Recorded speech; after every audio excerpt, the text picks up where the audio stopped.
I will now invite Her Excellency the President to address this Honorable House.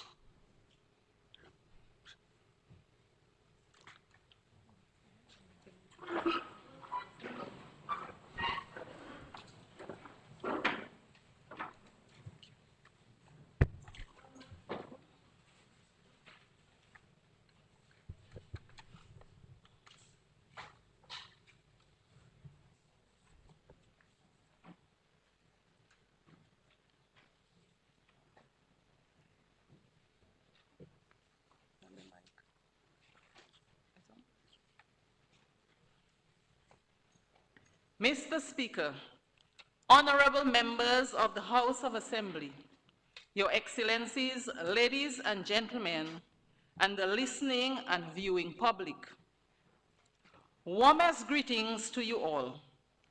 May God, the eternal source of hope, bless, protect, and sustain you and your families now and always. I address you today under the theme, Adopting a United Approach to Confront the Challenges that Stand in the Way of Our Sustainable Growth and Development. Mr. Speaker, I extend my sincere thanks for your gracious invitation to attend the sitting of the House and to address members of this honorable chamber on the momentous occasion of the formal opening of Parliament, the first meeting of the third session of the 11th Parliament. My husband and I are truly honored and delighted to be here today. It was exactly 1 year ago that I addressed this House, though it seems like only yesterday. Time indeed passes swiftly. I thank Almighty God for granting me this opportunity once more to speak before this august body on matters that continue to challenge us as a people and as a nation. Issues that require our collective resolve, unity of heart and mind, and shared purpose. Whether they stem from within our borders or beyond, these challenges test our resilience and determination to pursue sustainable development. I stand before you as a proud Dominican, and you should be too. Proud of how far we have come, mindful of where we are now, and hopeful for the path we continue to forge together. Mr. Speaker, before I proceed with the main message of my address, please allow me to pay tribute to an outstanding individual whose passing we mourn deeply. I wish to honor the life and legacy of Mr. Gerald Leonard Ed, fondly known as Gary, a distinguished businessman, devoted philanthropist, and exemplary citizen, who passed away on Friday, July 18, 2025, following a period of illness. Mr. Ed was a devout Catholic, a committed family man, and a pillar of strength within his community. He dedicated his life not only to his family and business, but also to the service of his church and the communities of Eggleston and Girodale. Under his wise and visionary leadership, the family business, HHV Whitchurch and Company Limited, grew steadily in both scope and reputation, overcoming many challenges along the way. Today, the company stands as one of Dominica's leading enterprises, a testament of his perseverance, business acumen, and unwavering commitment to excellence. But Mr. Ed's impact extended well beyond the realm of business. He served on several national committees and made invaluable contributions to the development of tourism, culture, environmental conservation, and community building. Through these efforts, he played a key role in shaping Dominica's socio-economic landscape. He was widely respected for his integrity, calm and generous spirit, exceptional leadership, and professional demeanor. Mr. Ed's legacy is not only written in the annals of Dominica's business history, it lives on in the lives of those he helped, the communities he uplifted, and the values he championed. He was a true patriot, wholly committed to the progress of Dominica and the well-being of its people. He will be sorely missed by all who have had the honor of knowing him. Mr. Speaker, I also wish to acknowledge the sudden and deeply saddening passing of a dear friend, Mr. Macklin Joseph, fondly known as Martin, who diligently cared for the grounds of the government headquarters for many years. Martin passed away on Friday, July 18, 2025, at the Dominica China Friendship Hospital, a loss that came as a great shock to all who knew him. Martin was hardworking, cheerful, and kind-hearted, well-known and well-loved by public officers and visitors alike. His friendly smile and warm disposition brought light to many, and his unwavering dedication to his work was a quiet yet powerful example of service and pride in duty. He too will be dearly missed. To the children of Mr. Gerald Ed, Jason, Damian, and Renee, and extended family, to the management and staff of HHV Whitchurch and Company Limited, to the business community and the residents of Eggleston and Girodale, I extend my deepest sympathies. And to the children and extended family of Mr. Macklin Joseph, I also extend my heartfelt condolences. Mr. Speaker, honorable members, I now ask that we stand together in observing a minute of silence in honor of the late Mr. Gerald Ed and Mr. Macklin Joseph.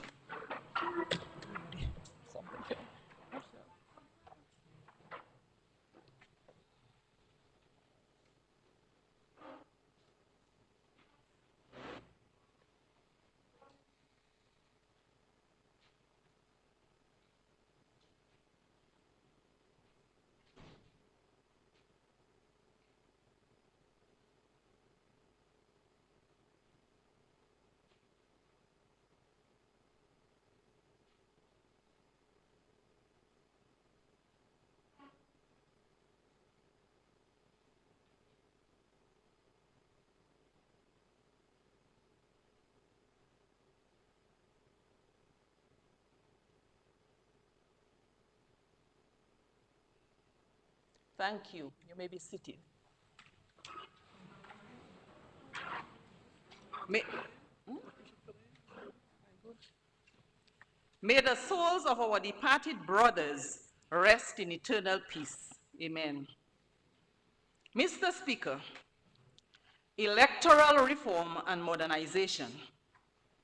In my inaugural presidential address last year, I urged this honorable House to bring closure to the long-standing matters of electoral reform and modernization, issues that have cast a shadow over several election cycles.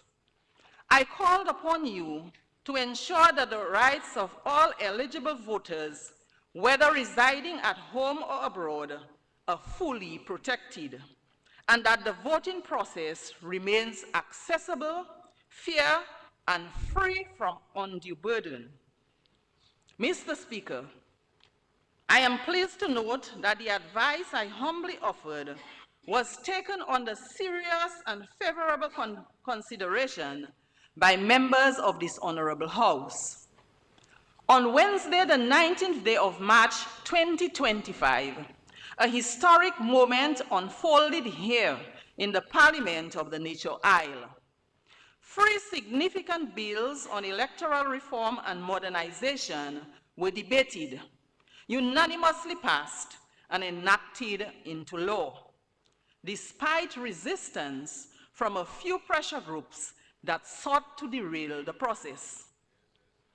During this historic sitting of Parliament, 3 important pieces of legislation were passed, marking a significant milestone in our electoral reform journey. These were the Registration of Electors Act 2025, which repeals the previous Registration of Electors Act Chapter 203, modernizing and updating the legal framework governing the registration of electors.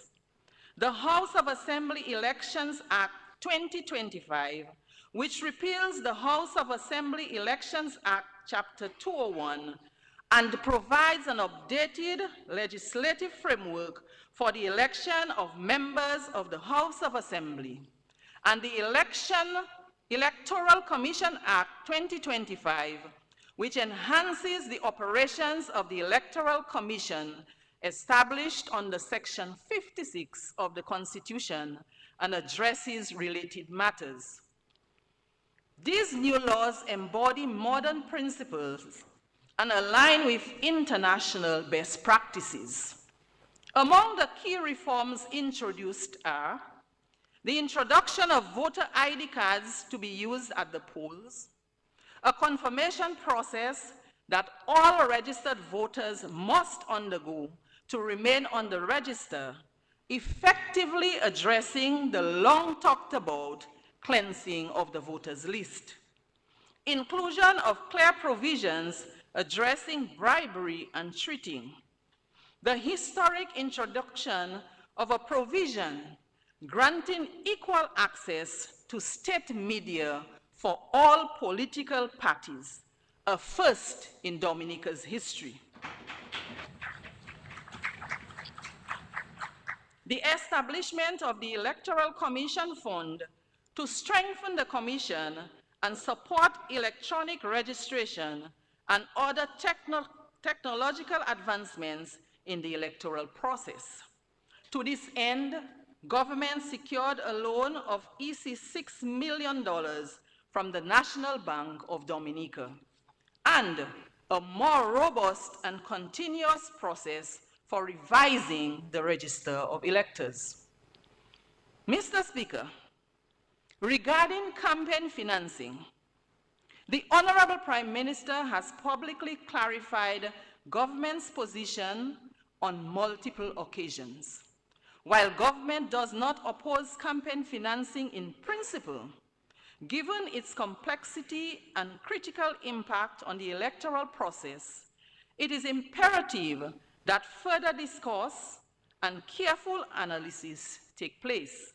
Moreover, government favors adopting a regional approach to this matter. Following the passage and enactment of these comprehensive, practical, progressive, and transformative electoral reform and modernization bills, one would hope that discord, animosity, and misinformation surrounding electoral reform would cease. Unfortunately, that has not been the case. Some opponents remain determined to discredit the process through misrepresentation. Government's careful approach to ensure that no eligible voter is disenfranchised in the reform process remains the best course of action.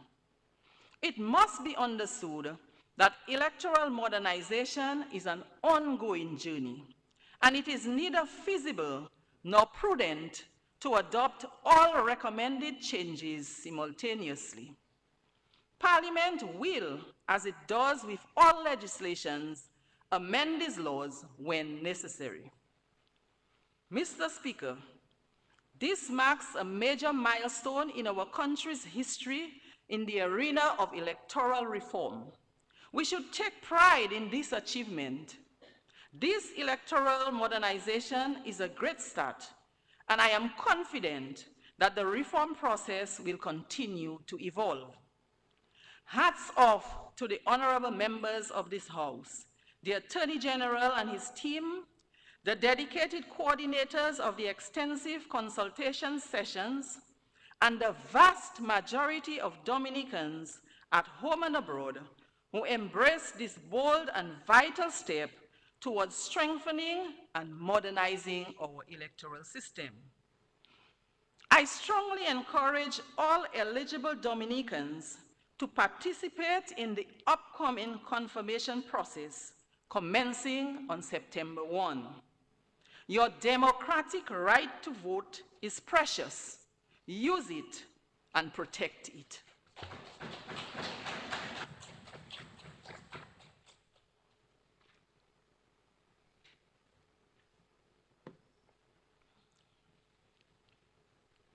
Mr. Speaker, honorable members, global food security. The state of global food security is an increasingly urgent concern as the world's population continues to grow. According to the United Nations Committee on World Food Security, CFS, the global population has reached 8 million and is projected to rise by approximately 1% every decade until at least 2050. Access to adequate food is a fundamental human right. Yet, despite this, hundreds of millions around the world continue to suffer from hunger and malnutrition, with approximately 25,000 succumbing to hunger every day. According to the Global Food Security Index, hunger claims more lives than HIV/AIDS, malaria, and tuberculosis combined. Most of these deaths occurring in developing countries. An estimated 854 million people remain undernourished. If one were to look up global food security, several definitions would emerge. The United Nations Committee on World Food Security describes it as a situation in which, and I quote, all people at all times have physical, social, and economic access to sufficient, safe, and nutritious food that meets their dietary needs and preferences for an active and healthy life, end of quote.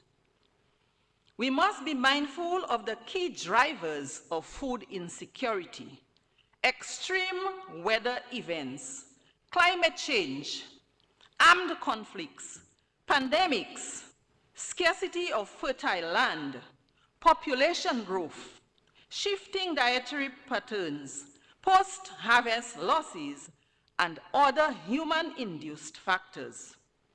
Without swift and decisive action by governments worldwide, global food security will be severely compromised, potentially leading to increased hunger, famine, long-term health problems, and in the worst cases, a global food crisis with children suffering the most.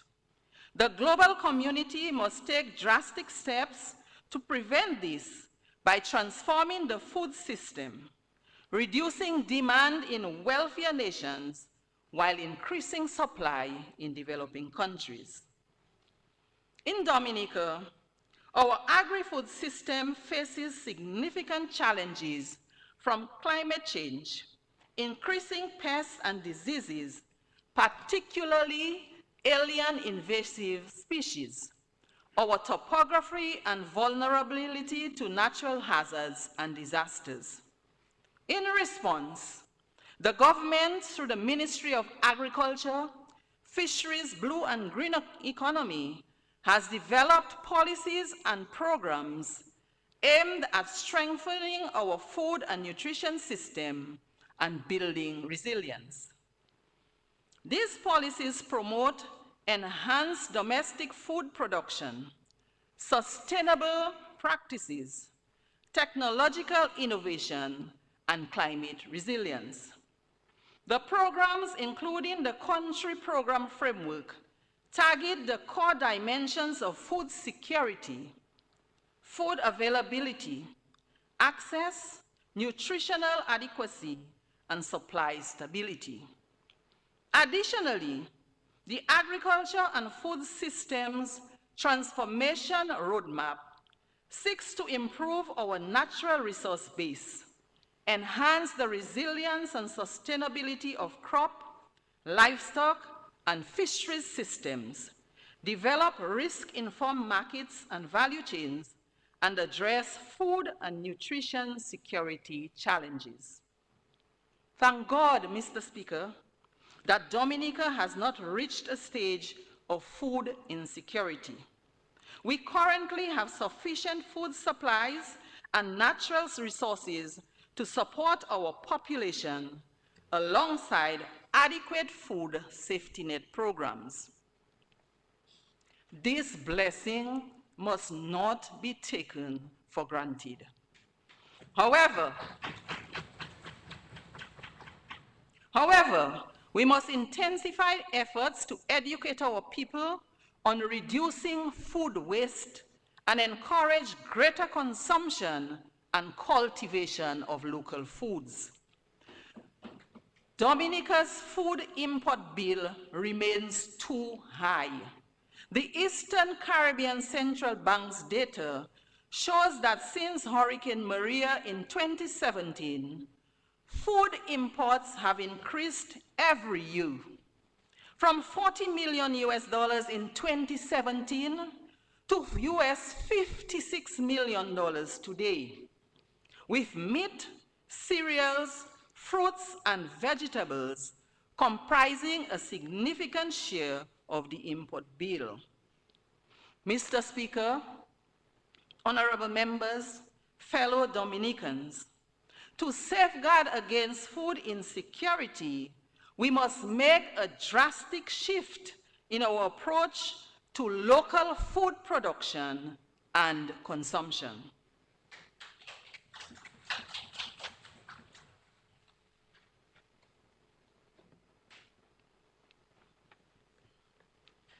Mr. Speaker, honorable members, non-communicable diseases, NCDs. The alarming rise in non-communicable diseases poses a serious concern not only for individuals and families, but also for national governments and global health. These diseases demand urgent, innovative action to mitigate their growing impact on communities and economies. The socio-economic burden of NCDs makes their prevention and control a major development priority of the 21st century. NCDs, often referred to as lifestyle diseases, develop slowly from unhealthy living and persist over a long time. They threaten individual lives and the future well-being of societies and economies worldwide.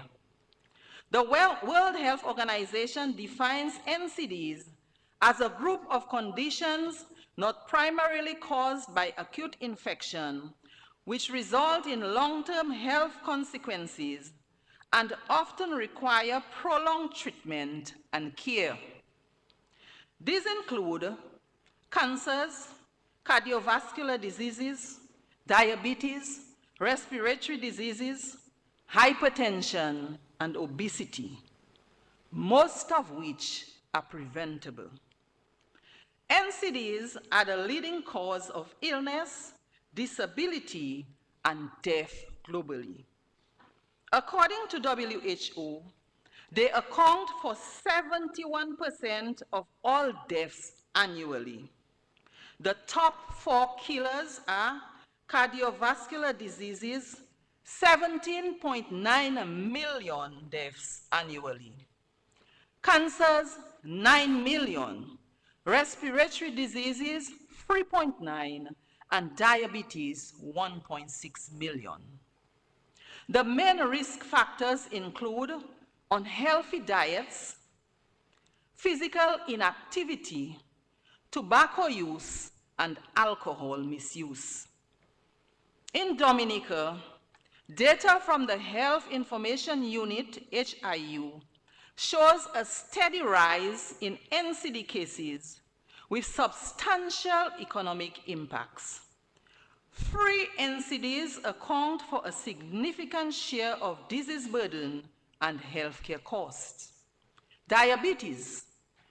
Approximately 15,048 people were living with diabetes in Dominica in 2024, with an estimated economic burden between US $16.4 million and US $27.4 million annually. Hypertension, the most prevalent NCD, affecting around 25,992 individuals in 2024, with economic costs between US $780,000 and US $1.14 million annually. Cancer.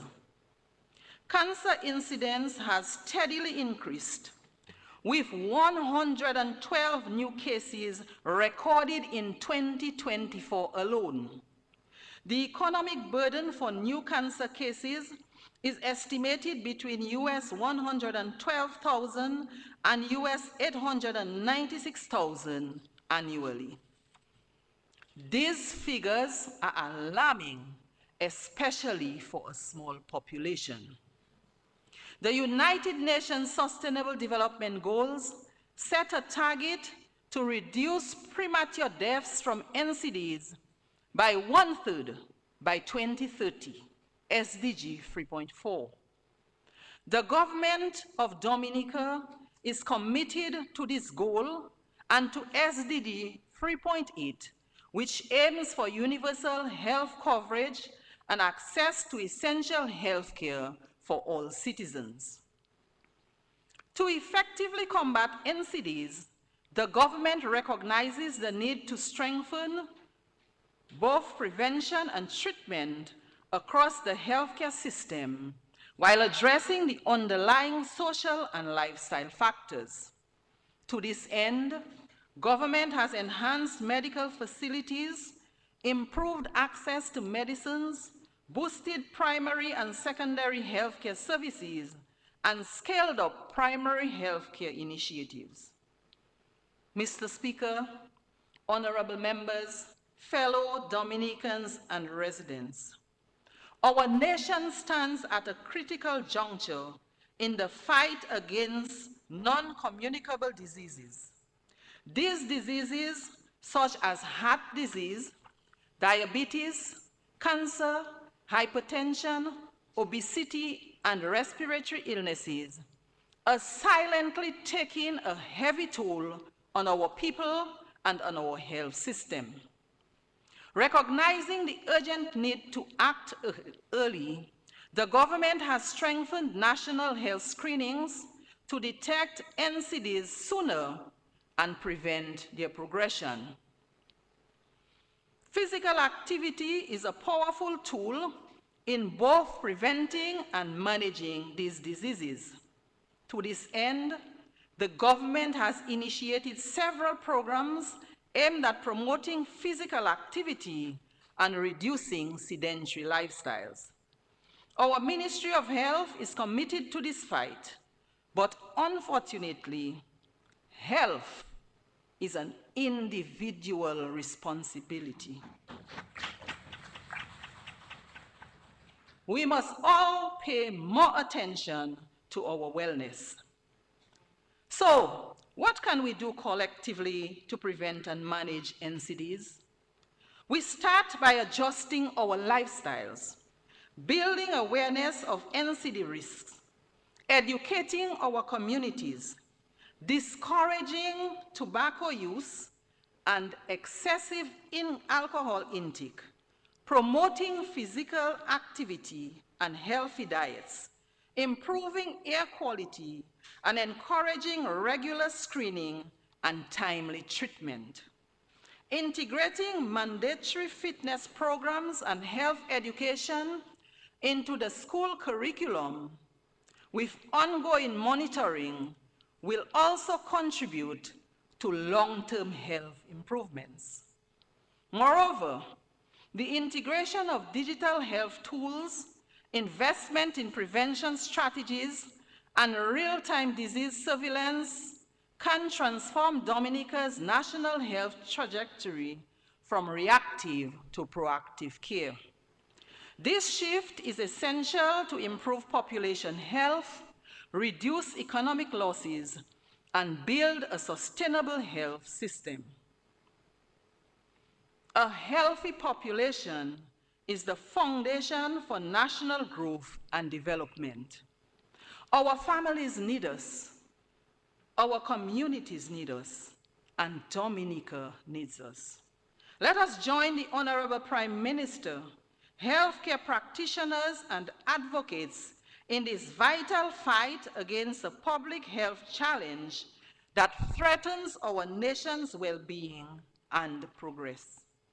Together, we can defeat these diseases. Join the fight today. Let us make it a priority.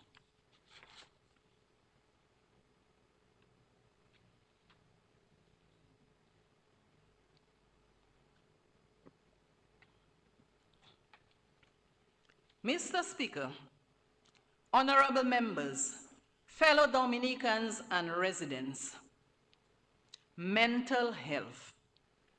Mental health is a vital part of our overall well-being, yet it remains neglected and stigmatized. Mental illness should be treated as a non-communicable condition, not as a source of shame. At some point in our lives, many of us will face trauma or stress that impacts our mental health. People respond to mental health challenges differently. While many are resilient, able to bend without breaking, and bounce back after adversity, some develop chronic symptoms that interfere with daily life. Others may experience delayed or recurring symptoms. The World Health Organization defines mental health as a state of well-being where individuals can manage stress, realize their potential, work productively, and contribute to their communities. Globally, as of June 16, 2025, about 1 in 6 people, roughly 1.3 billion, live with a mental health condition, primarily depression and anxiety. Alarmingly, 1 in 3 receives no treatment. The economic cost is estimated at US $6 trillion annually, with a projected US $1 trillion in lost productivity by 2030. Youth mental health is especially vulnerable, with 45% of mental health illness occurring in those aged 10 to 24. In Dominica, the Ministry of Health data shows that in 2023, 890 patients were treated for mental, neurological, and substance disorders at district clinics. Of these, 55% were male and 45% female. From May 2023 to May 2024, 398 patients were admitted to the acute psychiatric unit, the APU, with 78% male and 22% female. Notably, 75% of these admissions were readmissions and 25% were new cases. The largest age group was 21 to 30-year-olds. Substance use and disorder accounted for 55% of primary diagnosis, and schizophrenia, 38%. Suicide is a growing concern, with 11 admissions for suicide attempts in 2023, and 13 already this year. Unfortunately, stigma and discrimination often lead individuals to feel ashamed of their struggles, preventing them from seeking help. We must challenge these attitudes. Offering support not only aids those in need, but also fosters healing and reduces isolation. When faced with heavy burdens, reaching out to talk is far healthier than resorting to silence, alcohol, and drugs. The government, through the Ministry of Health, Wellness, and Social Services, is working with the Pan American Health Organization, PAHO, to develop new health policies, legislation, and training for treatment providers. As families, friends, communities, and the nation, we all have a role to play. We can organize awareness campaigns to combat stigma and discrimination, integrate mental health education into schools, workplaces, and the media, expand access to counseling and crisis support services, shift towards rights-based, person-centered mental health systems, promote stress management and social support, addressing poverty and inequality, advocate for investment in community-based services and trained personnel, strengthen psychosocial support within primary health clinics, and normalize conversations about mental health through local campaigns. Our mental health matters as much as our physical health. Take time to rest, breathe fresh air, and recharge. I encourage all individuals, institutions, and policymakers to champion mental health and support those who struggle.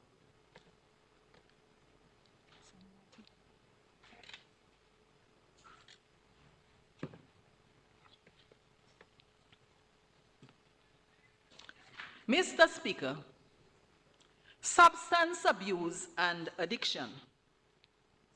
It is impossible to discuss mental health without addressing substance abuse and addiction, as these issues are deeply interconnected. Substance abuse, the misuse of drugs and alcohol, affects millions of individuals and families worldwide. It involves harmful use of substances like alcohol, prescription medications, and illicit drugs, damaging health, relationships, and social well-being. As it relates to addiction, it is not just a bad habit. It is a chronic disease that changes the brain, driving compulsive behavior despite harmful consequences. It often starts quietly, from curiosity, peer pressure, stressful lives, untreated mental illness, or a need to escape pain. For some, addiction is a way to cope with trauma. For others, it begins with prescription drugs meant to heal, but ends up causing more harm than good. Mr. Speaker, I have observed a troubling trend among many of our men and women involving the excessive consumption of harmful substances, particularly alcohol, often consumed without a chaser.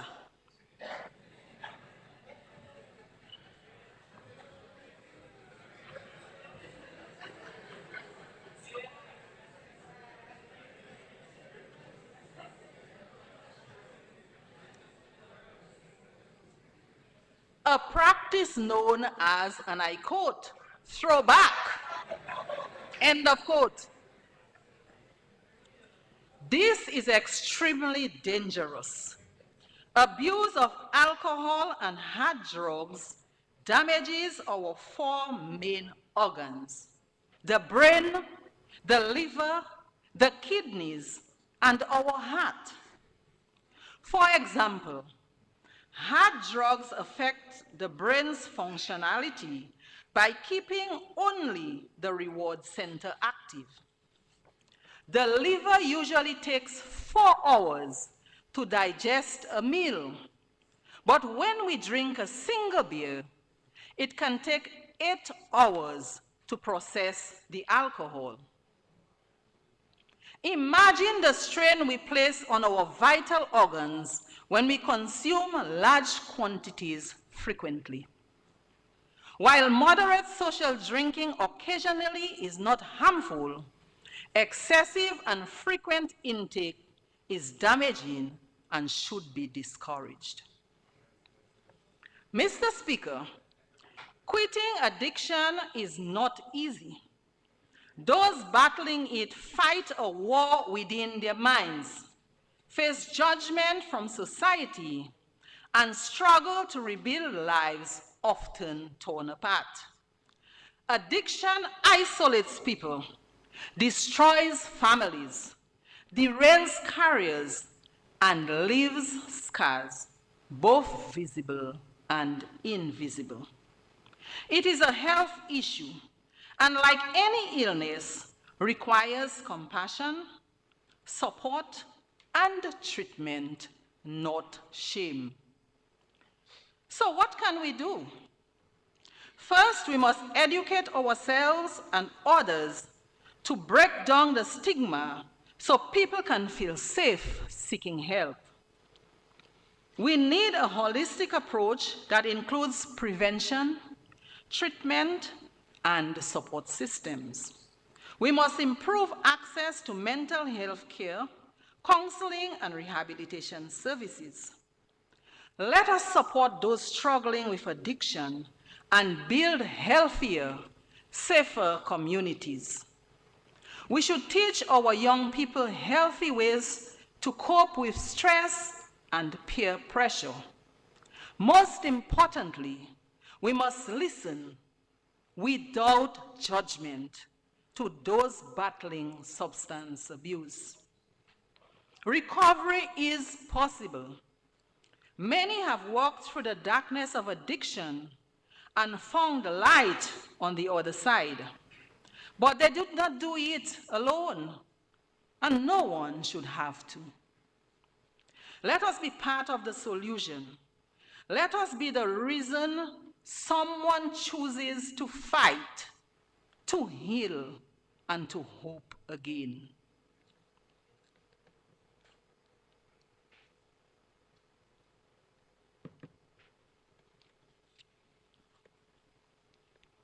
Mr. Speaker, honorable members, fellow Dominicans, the Citizenship by Investment Program, CBI. The Citizenship by Investment Program is a vital pillar for our country's development. It deserves to be protected and defended.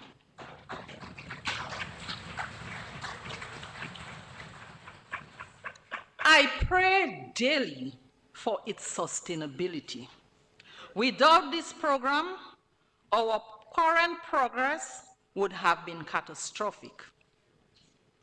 Our beloved Dominica has endured tremendous hardships, from Hurricane David in 1979, Tropical Storm Erica in 2015, Hurricane Maria in 2017, to the ongoing impacts of COVID-19, climate change, and global conflicts, to name a few.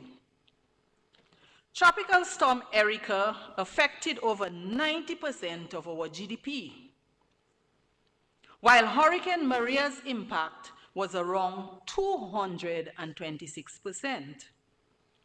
In response, the government acted swiftly and wisely, positioning Dominica as an innovative, resilient nation open to responsible investment.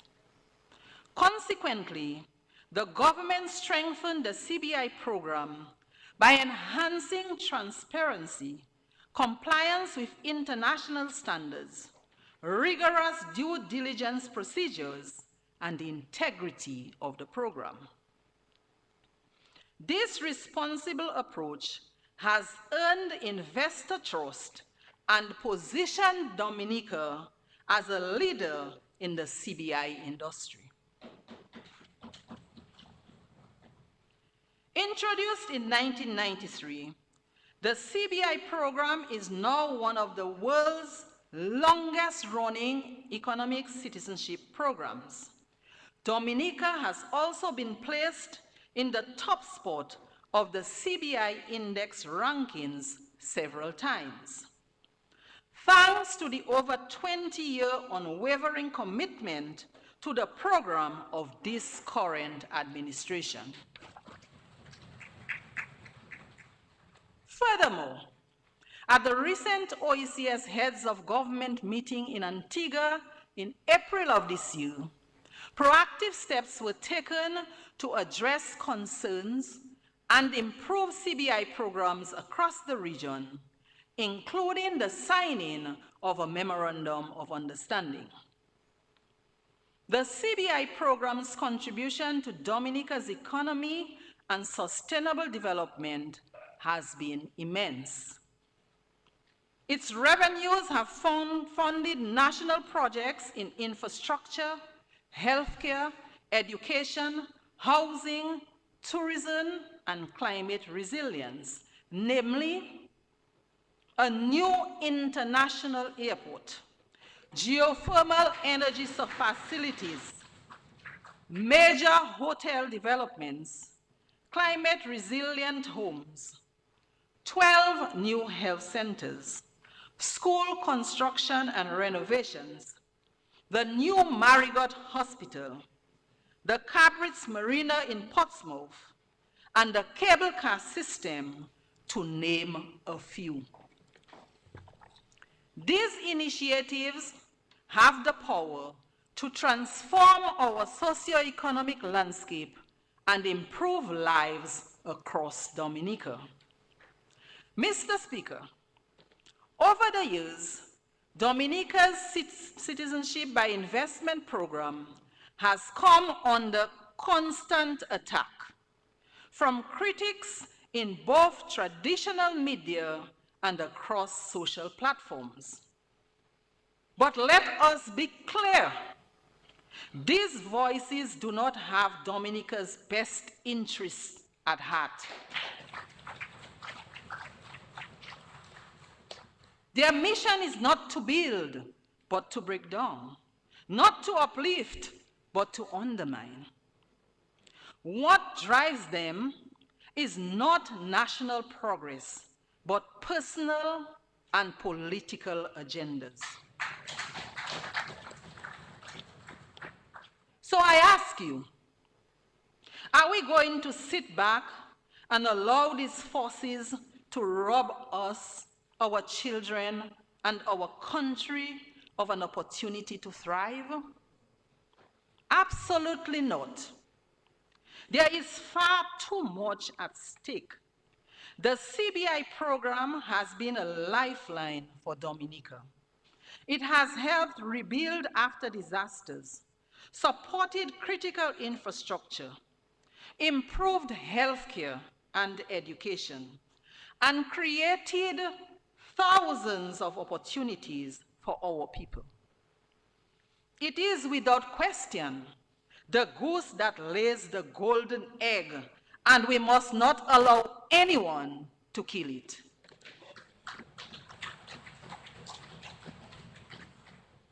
When they attack the CBI program, they are not just attacking a policy, they are attacking the very progress and stability of Dominica. And we cannot allow that to happen. We must defend it, not with anger, but with truth. Not with division, but with unity. This is not the government's fight alone. This is our fight, all of us. Every Dominican, at home or abroad, has benefited in one way or another from the CBI program. And if we want our children and future generations to inherit a stronger, more resilient Dominica, then we must all stand up and play our part. Let us speak up. Let us share the facts. Let us highlight the real stories of how CBI has transformed lives and built communities. Because when the truth is told, the value of this program becomes undeniable. So today, I make this call, not just as a supporter of the CBI program, but as a proud Dominican. Let us come together. Let us protect what is ours. Let us defend the progress we have made and ensure that the future of Dominica remains bright for generations to come. Our children will thank us. Our country will thank us. And history will remember that when it mattered most, we stood united.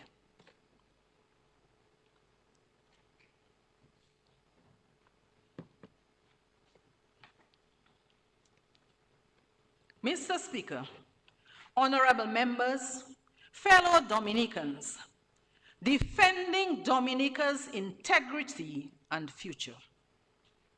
There is no denying the power and importance of a country's image.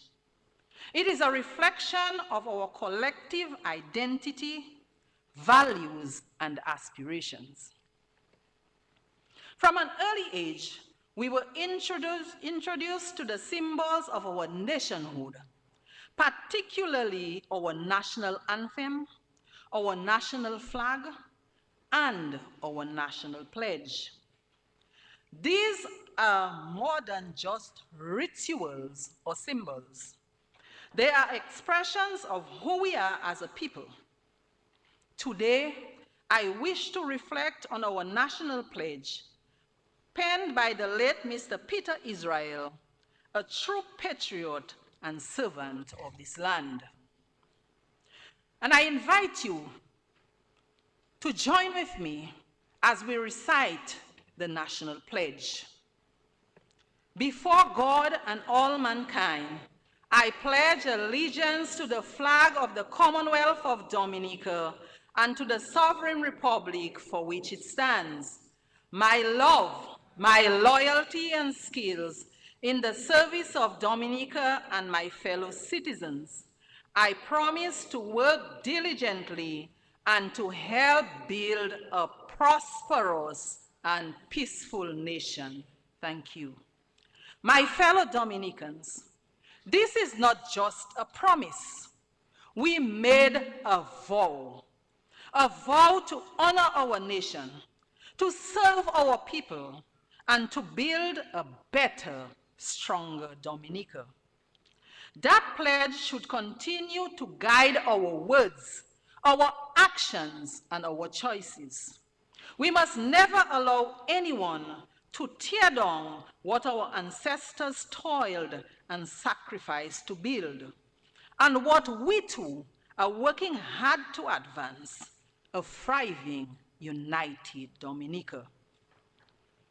Sadly, Mr. Speaker, there are individuals, both at home and abroad, who, under various pretenses, seek to tarnish our country's reputation.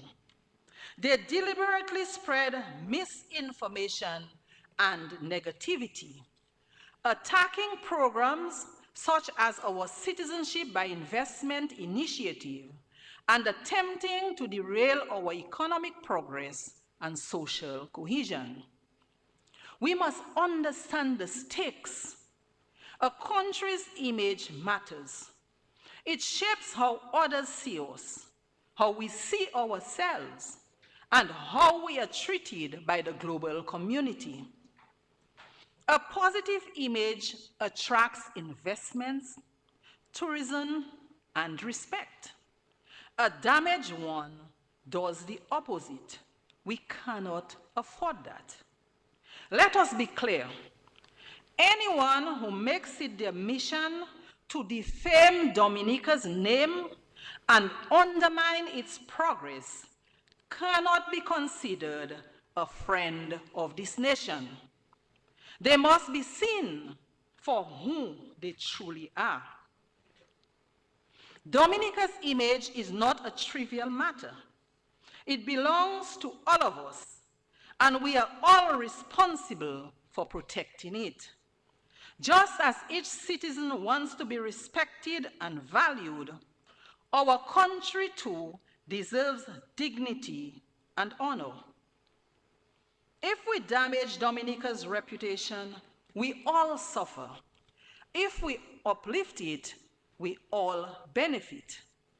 Therefore, I call on every Dominican, young and old, at home and abroad, to be guardians of our nation's integrity. Let us instill in our children the spirit of patriotism, pride, and civic responsibility. Let us teach them not only to love their country, but to defend it with honor through education and action. Mr. Speaker, as a Dominican, as a daughter of the indigenous community, Kalinago community, and as your head of state, I consider it my sacred duty to defend the integrity and future of this beloved land. Let us also take a firm stand against those who use social media to spread hatred, lies, and slander. We are not here on this earth to tear one another down, but to build each other up. Our purpose is to love, to contribute meaningfully, and to leave the world and our nation better than we found it. After all, Matthew chapter 7 verse 12 tells us, "Do unto others as you would have them do to you."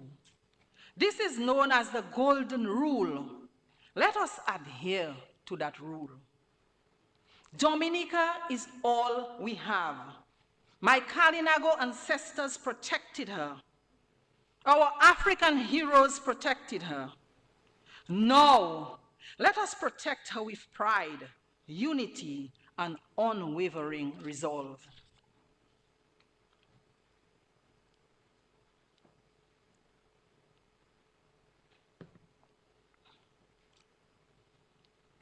Mr. Speaker, honorable members, fellow Dominicans, we have much work ahead of us. Alongside our domestic challenges, we face numerous global obstacles that demand our attention. Now more than ever, we must unite in mind, heart, and purpose to build strong families, resilient communities, and a robust nation. Strengthening our institutions, especially our health system, is critical. Health is the foundation of sustainable development, addressing not only the social and economic well-being of our people, but also our environmental needs.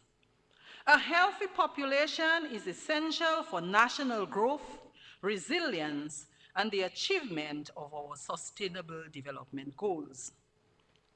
We must also take a hard look at how we spend our time, reducing excessive screen time and instead dedicating ourselves to uplifting our young people in prayer and support. Our young men in particular are facing premature death through gun-related violence, a surge that threatens our safety, peace, and national security. This situation cannot be ignored. I commend the Honorable Prime Minister, the government, and the Commonwealth of Dominica Police Force for developing a plan of action to address this urgent societal problem, and praise the police for their relentless efforts in removing illegal firearms and ammunition from our streets. Dominica belongs to all of us, and it is the responsibility of every church, school, business, NGO, and citizens to join forces with the government and the police to fight against gun violence. Together, we must confront this threat head-on to ensure Dominica remains a safe, peaceful, and secure haven for all. May God bless us all and continue to guide Dominica along the path of opportunity, achievement, and prosperity. Mr. Speaker, honorable members, I wish you a meaningful and fruitful debate. Thank you for your patience and kind attention. Thank you.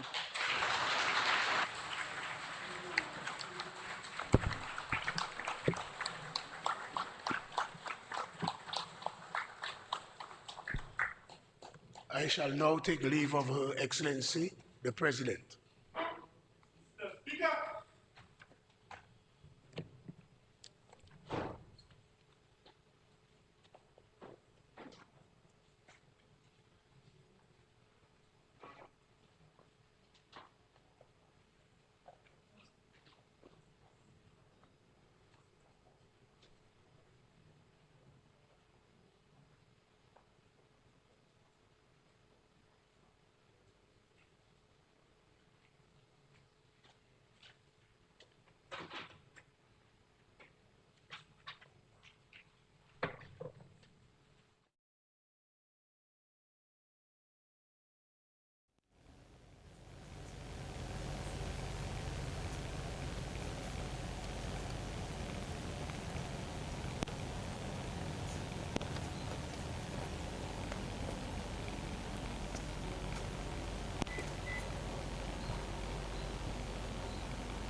was the one who kept the government headquarters grounds beautiful and clean. And he took tremendous pride in doing this. I remember two things about, among others, but I'll speak to two. One, Mr. Speaker, I was Minister for Education at the time. I gave Mr. Joseph to wash my vehicle. I went to cabinet. Next thing I'm hearing, people ask me if I'm okay. I said, I'm in cabinet. He said, no, but we see your vehicle crash. Mr. Joseph, as we say in local parlance, decided to take the vehicle on a P-swept, on a fast ride, and ended up crashing the vehicle in Rosa Valley. And unfortunately, Mr. Speaker, his license had expired. So you know what happened to the insurance company. And second thing he always wanted, Mr. Speaker, was to act permanent secretary. I mean, he sent messages to me and he would tell me, Mr. you're making everybody PS. What about you? I mean, so right there, you know. And so, Mr. Speaker, I regret that he did not get the opportunity to act permanent secretary, you know, to act permanent secretary. So I remember him very fondly. Very nice guy, very decent gentleman, and who served the country with diligence and dedication. And so we extend sympathies to his family. Thank you, Mr. Speaker.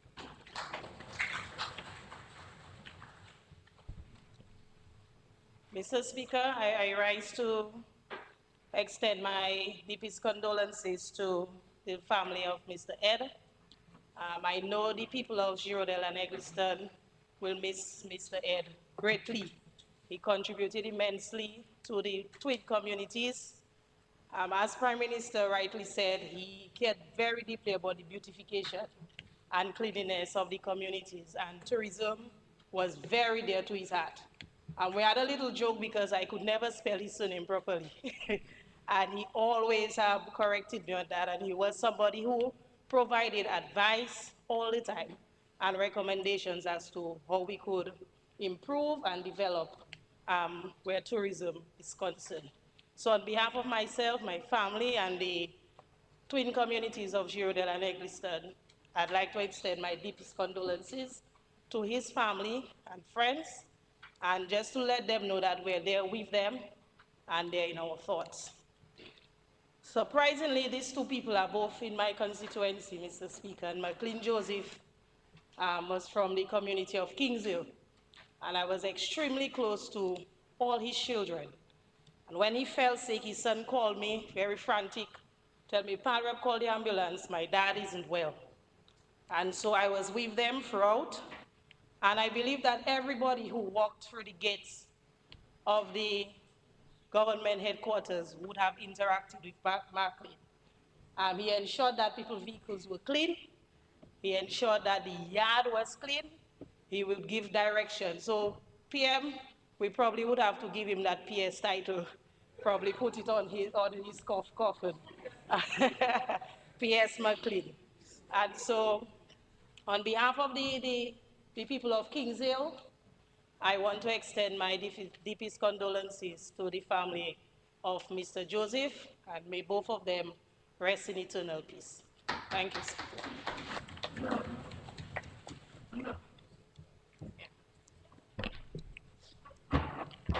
Mr. Speaker, I also rise to express my deepest and sincere sympathies to the family of Mr. Gary Ed.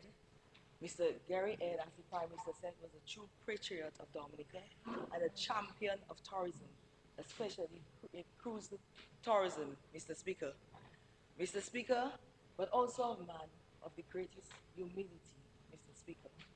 And I will always fondly remember him because we share the same birthday. So every year, without fail, on my birthday, he sent me a bottle of wine, Mr. Speaker. So he will be greatly missed for his sound advice, for his genuine concern, and true interest in advancing and developing our country. But I know that He'll be very proud of the advancement we are making in terms of the international airport, the cruise terminal, to expand the economy. So may his soul rest in peace. And Mr. McLean Joseph was really a true hard-working citizen and really landscaped the grounds of the government headquarters beautifully, and also served all of us in washing our vehicles, Mr. Speaker. And you know, when he finished, wash that vehicle, it's sparkling, Mr. Speaker. So may his soul also rest in peace, and I extend my deepest sympathies to his family.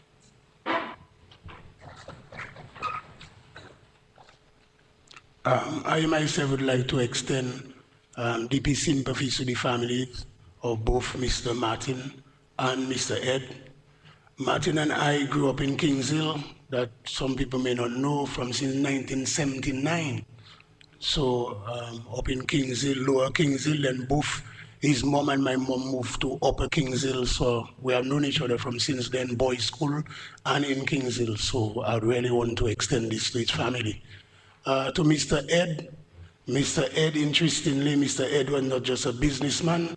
He used to call me Young Isaac, because my father and himself played football, and he was a goalkeeper, just like my father. So every time he meet me, he would remind me and ask me questions. When I was Minister of Environment, he would call me directly in regards to the cleanliness of Roseau.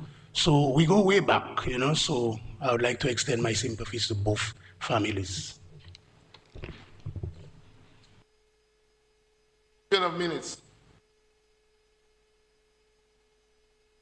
Mr. Speaker, I beg to move that the minutes of the meeting of Tuesday, 24th June 2025 be confirmed as circulated. Seconded, Mr. Speaker. It has been moved and seconded that the minutes of the meeting of Tuesday, 24th June 2025 be confirmed as circulated. Those in favor? Those against? The ayes have it. Minutes of the June 25th, 2025 be confirmed as circulated. Announcement by Speaker. I received two correspondence seeking permission to be absent from today's meeting. I received the first one is from on behalf of Honorable Miriam Blanchard, who is currently out of state. And the second is from Senator Lorraine Henderson-Reed, who is currently dealing with an urgent personal matter. Permission is granted to both honorable members.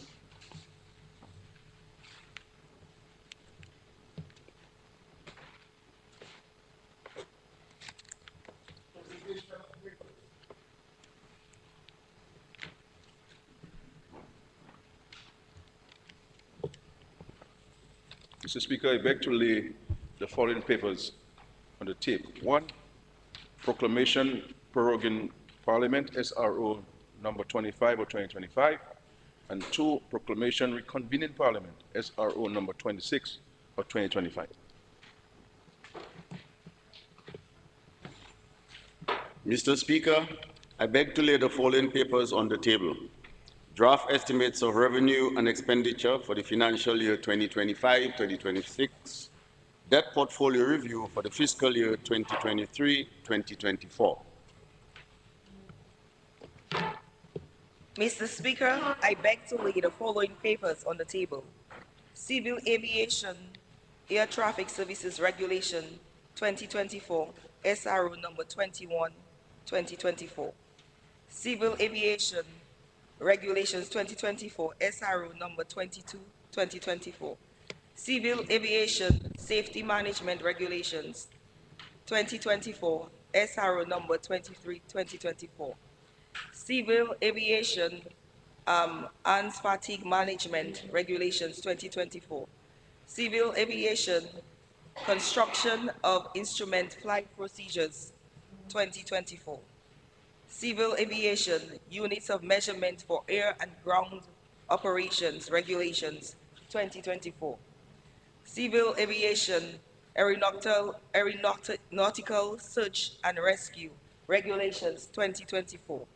Civil Aviation Meteorological Services for Air Navigation Regulations 2024. Civil Aviation Certification of Air Navigation Services, Regulation 2025. Civil Aviation Aeronautical Information Services, Regulation 2025. Civil Aviation Flight Checking Organization Approval, Regulations 2025. Civil Aviation Aeronautical Telecommunications Regulations 2025. Civil Aviation Flight Safety Regulations 2024. Government notices. Mr. Speaker, I beg to give notice that at a later stage of the proceedings, I will be moving the motion and taking all stages of the bill shortly entitled 2025-2026 Appropriation Act 2025, standing in my name of the order paper. Statement by ministers.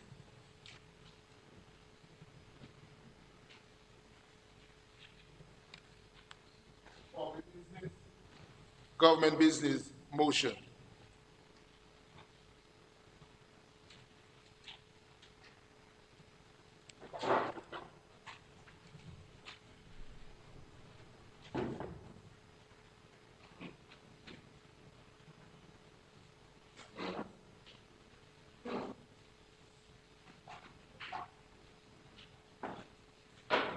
Your mic. Yes. Mr. Speaker, other members of this honorable House, distinguished guests, fellow Dominicans at home and abroad, good morning. I rise to deliver the budget address for the 2025-2026 fiscal year. I give thanks to Almighty God for His continued blessings, mercies, and protection over our people and our nation, and His grace, which has sustained us in the face of growing global economic and social challenges. This national budget is built on confidence, grounded in fiscal discipline, and driven by our shared vision for a dynamic Dominica. It is framed within the government's guiding principle of building a resilient nation, as outlined in the National Resilient Development Strategy, Dominica 2030, and presented against a backdrop of sustained gains made possible by a government which has remained steadfast in its commitment to responsible governance, inclusive growth, and dedicated service to our people. Investments in resilient infrastructure, healthcare, digital transformation, housing, education, tourism, and agriculture are now delivering visible, meaningful results,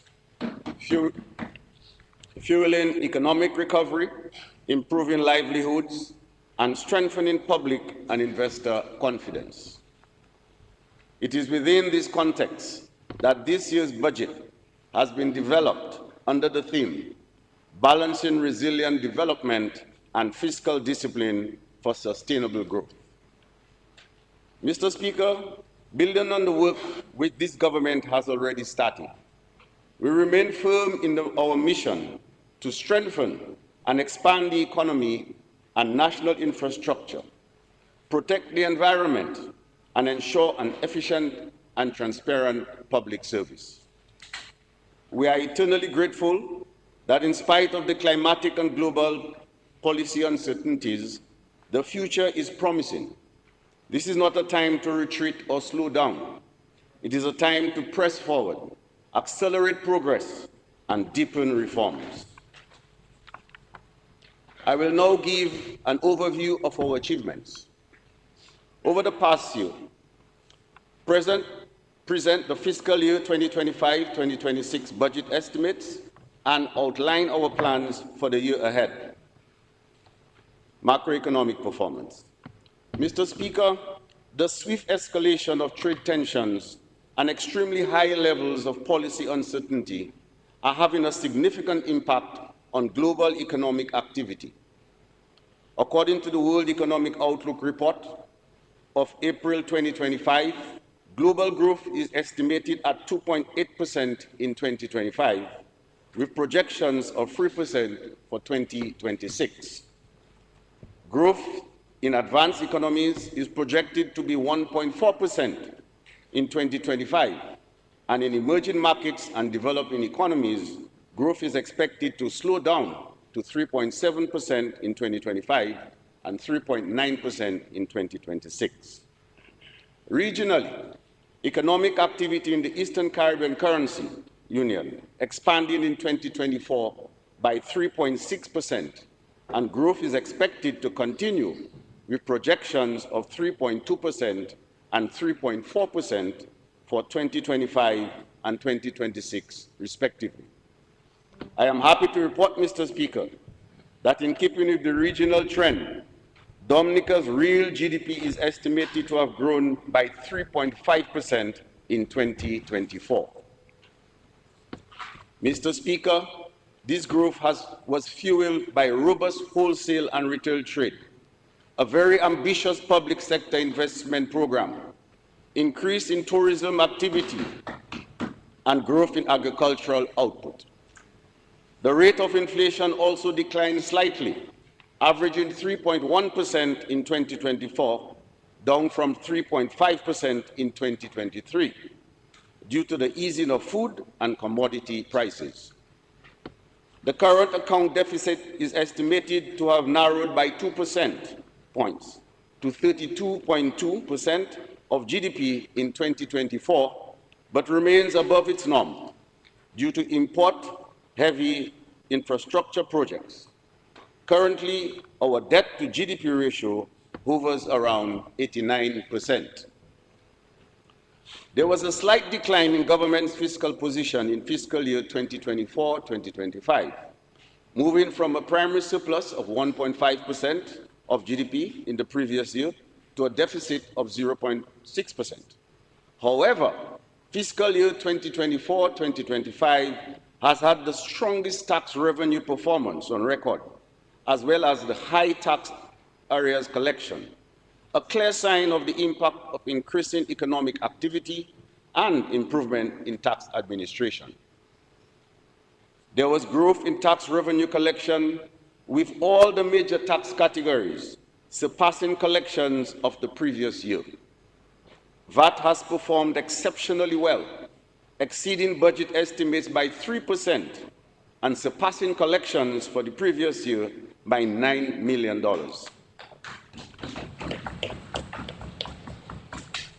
The VAT now accounts for 41% of total tax revenues.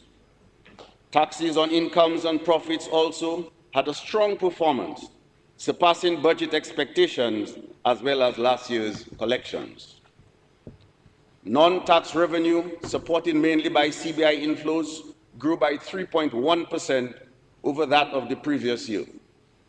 The CBI continues to be a critical source of financing, mainly for capital expenditure, and accounts for roughly 58% of total revenues.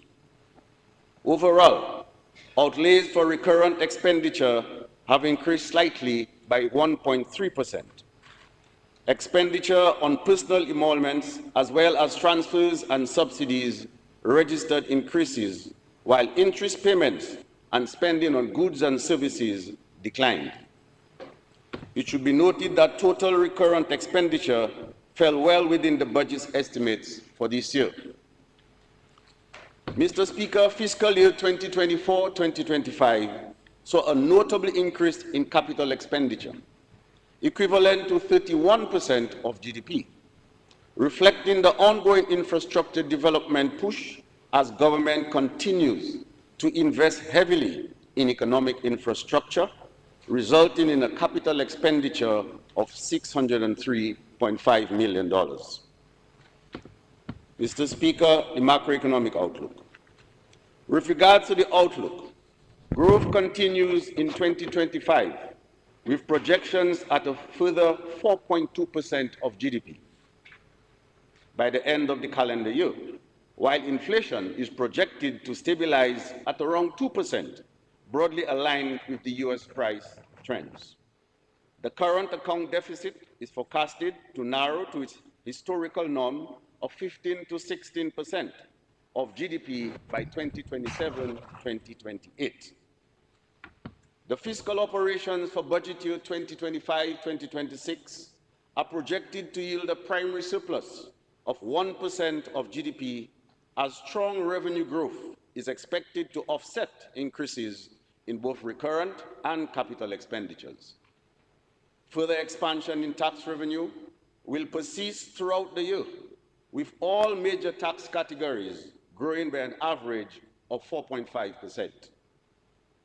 Improvements are also expected in non-tax revenue as CBI inflows remain elevated.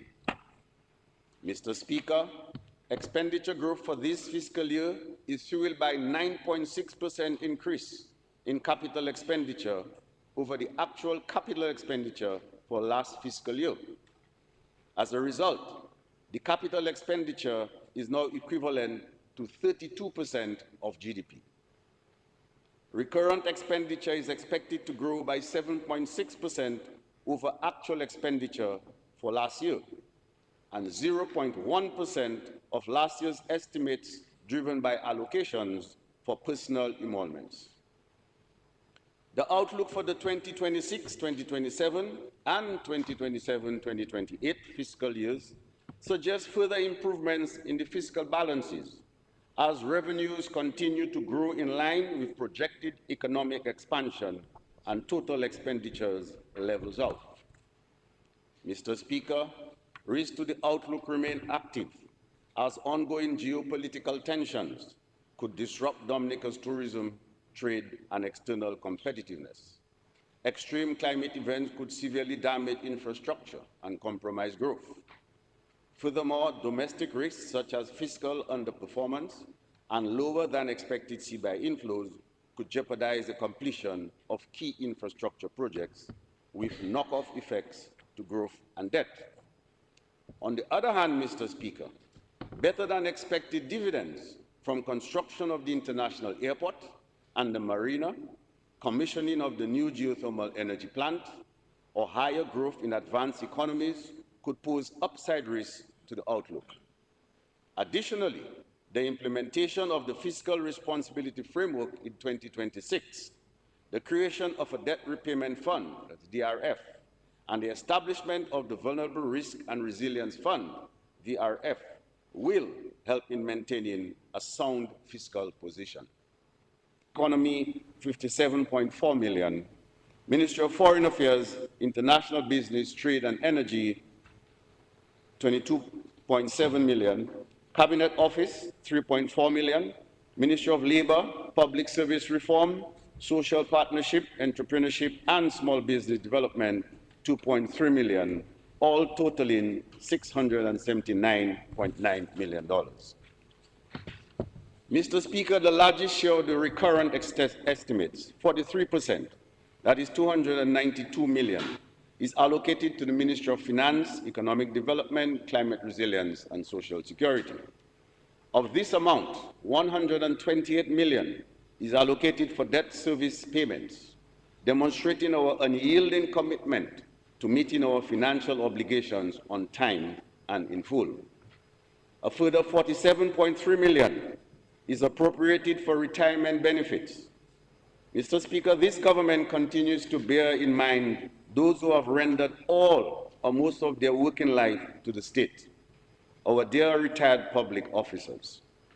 To ensure their continued well-being, we have allocated sufficient funds to meet our obligations to them on time as promised. In 2023, we increased their pensions by 2% and have committed to adjusting their pensions based on inflation every 3 years.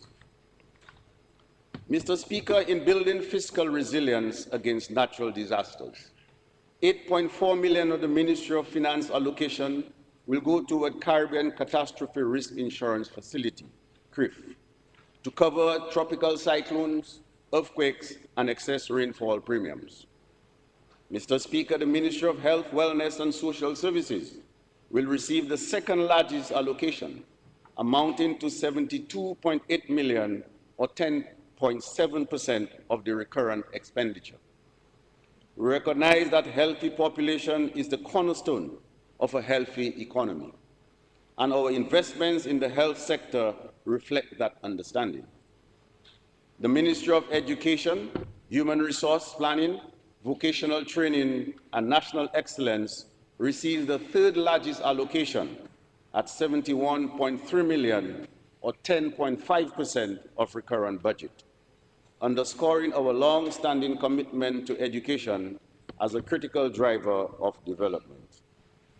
Additionally, 69.2 million, or 10.2% of the recurrent expenditure is earmarked for the Ministry of National Security and Legal Affairs, in keeping with government's commitment to maintain the safety and security of our people and country.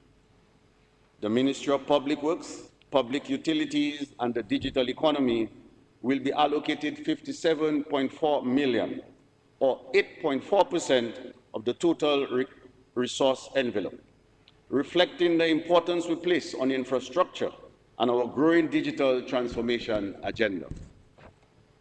Mr. Speaker, goods and services accounts for 232.7 million, or 34% of the total recurrent budget.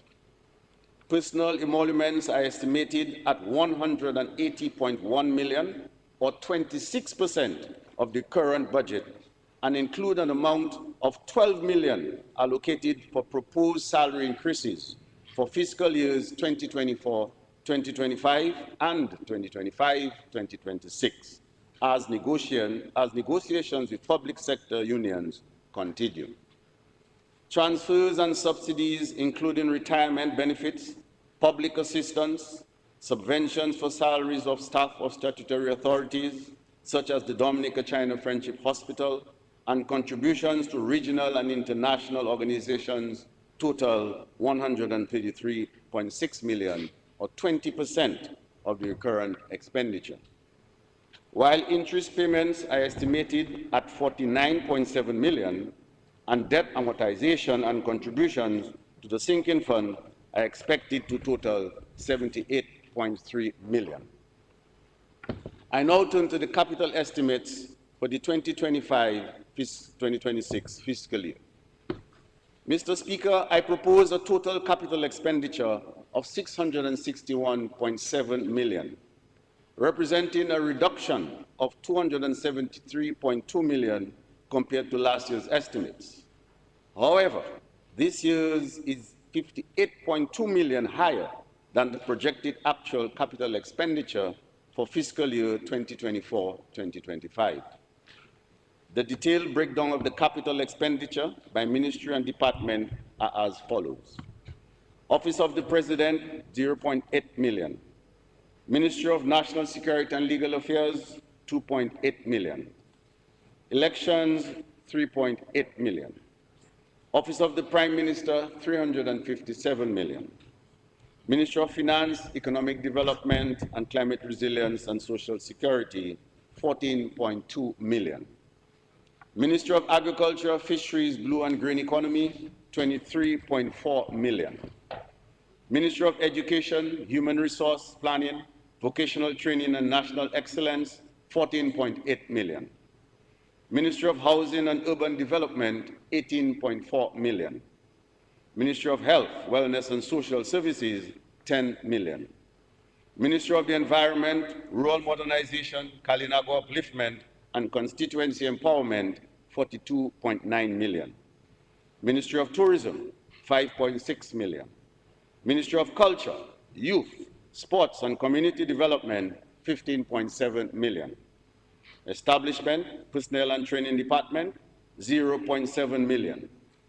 Ministry of Public Works, Public Utilities and the Digital Economy, 131.3 million. Ministry of Foreign Affairs, International Business, Trade and Energy, 3.5 million.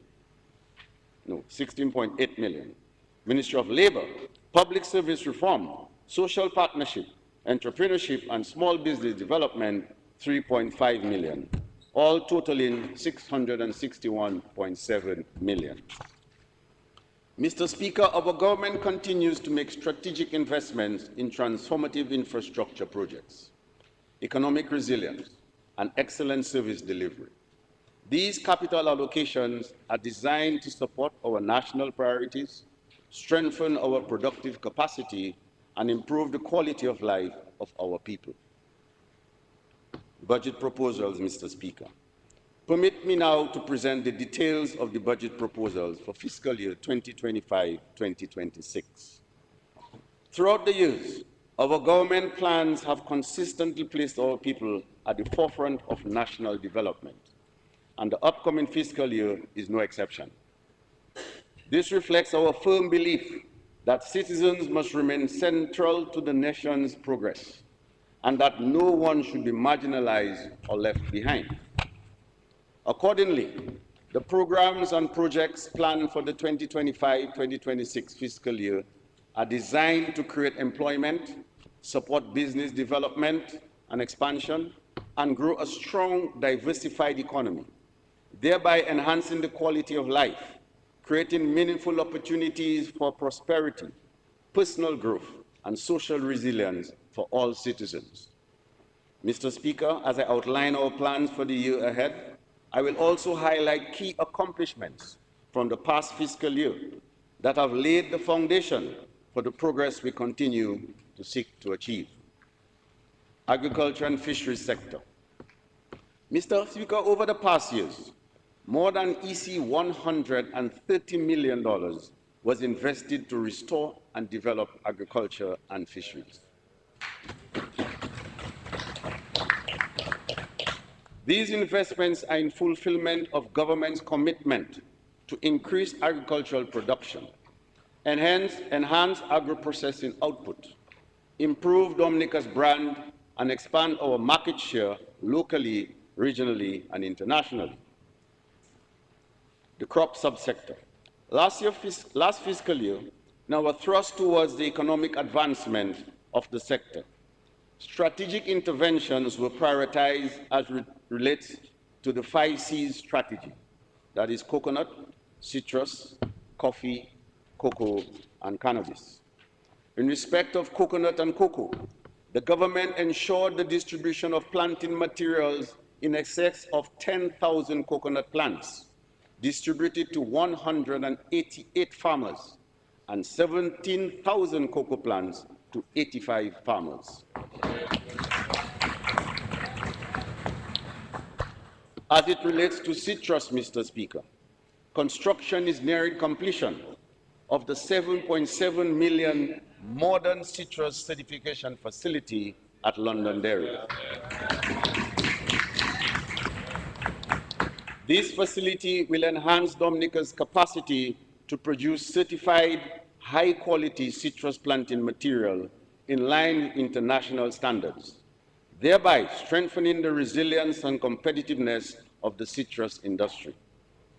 This facility has a capacity to produce up to 50,000 citrus plants and will support increased production, improved crop quality, and expanded market access for farmers. It will also promote investments and innovation in the sector, ensure the availability of disease-free planting material, and contribute to long-term sustainability by building resilience against climate change and external shocks.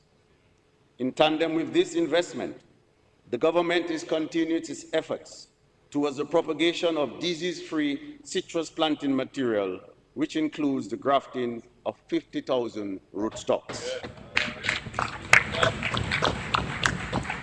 Distribution of these citrus plants will begin by September 2025, and it is expected that 1,000 acres of citrus will be established with the 50,000 plants. I am also happy to report that the Agricultural Science and Tissue Culture Laboratory, built with a grant from the People's Republic of China, is fully staffed and operational. We will begin mass propagation of disease-free planting material for key crops such as banana, plantains, tania, dashing, sweet cassava, white potatoes, sweet potatoes, vanilla, and pineapples.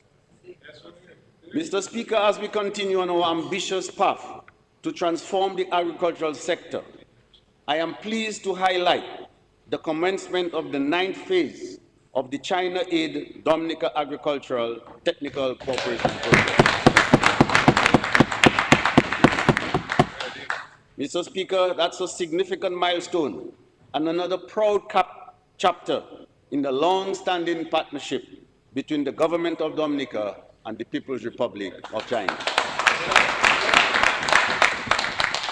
This new phase of cooperation comes at a critical juncture in our development as we deepen our efforts to modernize and diversify agriculture, enhance food security, and build resilience against economic and climate-related shocks. These professionals, being experts in crop production, agronomy, soil and plant science, greenhouse management, and agricultural innovation, and will work alongside our local teams to expand technical capacity, improve productivity, and promote sustainable farming practices. Mr. Speaker, we are particularly excited about the arrival of an aquaculture expert who will play a pivotal role in developing this emerging subsector. As part of our broader strategy to establish a sustainable and inclusive blue economy, we recognize the tremendous potential in freshwater fish farming to diversify livelihoods, increase protein self-sufficiency, and unlock new economic opportunities in both regional and domestic markets.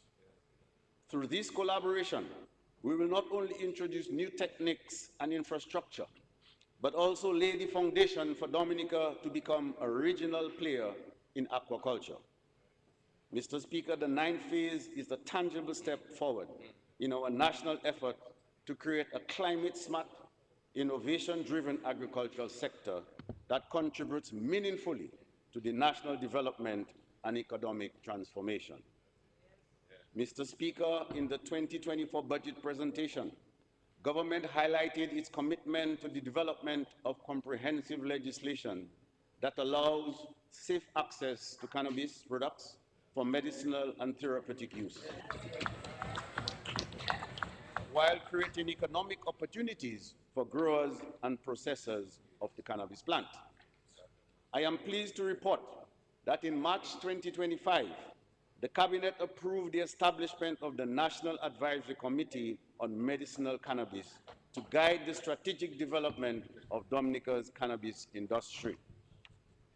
This multidisciplinary body comprises a broad cross-section of stakeholders and experts, including international recognized cannabis researcher and Dominican national, Dr. Marshall Emmanuel, whose appointment as technical advisor was announced during last year's budget address. In support of its mandate, the committee established 8 thematic subcommittees to address critical areas such as medical use, agriculture, legal framework, industry development, and the social and public health impacts of cannabis. A major milestone was the successful hosting of the National Cannabis Symposium earlier this month, which brought together regional and international experts, academics, industry professionals, and members of the Rastafarian Committee. The symposium included the presentation of a draft cannabis bill, which proposes the establishment of a dedicated licensing authority, 11 defined license categories, protection for traditional farmers, mandatory training for healthcare providers, a national patient registry, and strict product tracking protocols. It also includes provisions to strengthen regulatory oversight and ensure Dominica's compliance with international standards. The committee identified the need for legislative reform in areas such as regional trade and cannabis-related financial transactions, while also emphasizing the importance of expanding legal recognition of the religious and sacramental use of cannabis by the Rastafarian community. Consultation with other stakeholders and the general public on the draft bill began earlier this week. Mr. Speaker, the government will explore the potential for value-added production within the cannabis industry and provide the development of locally manufactured products, such as oils, teas, balms, creams, and other wellness items. This focus aligns with our broader vision of creating sustainable economic opportunities while positioning Dominica to participate competitively in the emerging global cannabis market. There is no doubt that Dominica, because of its rainfall and quality of soil, possesses a huge advantage for the cultivation of high-quality cannabis. As we move to finalize and present the medicinal cannabis bill to Parliament in the coming months, we extend our sincere gratitude to all those involved in this complex and historic process, especially the Ministry of Agriculture for its leadership and our regional partners for sharing valuable insights from their experiences. I want to assure the House of Nyabingi that special provisions will be made in the revised legislation to capture their unique circumstances as a religious organization.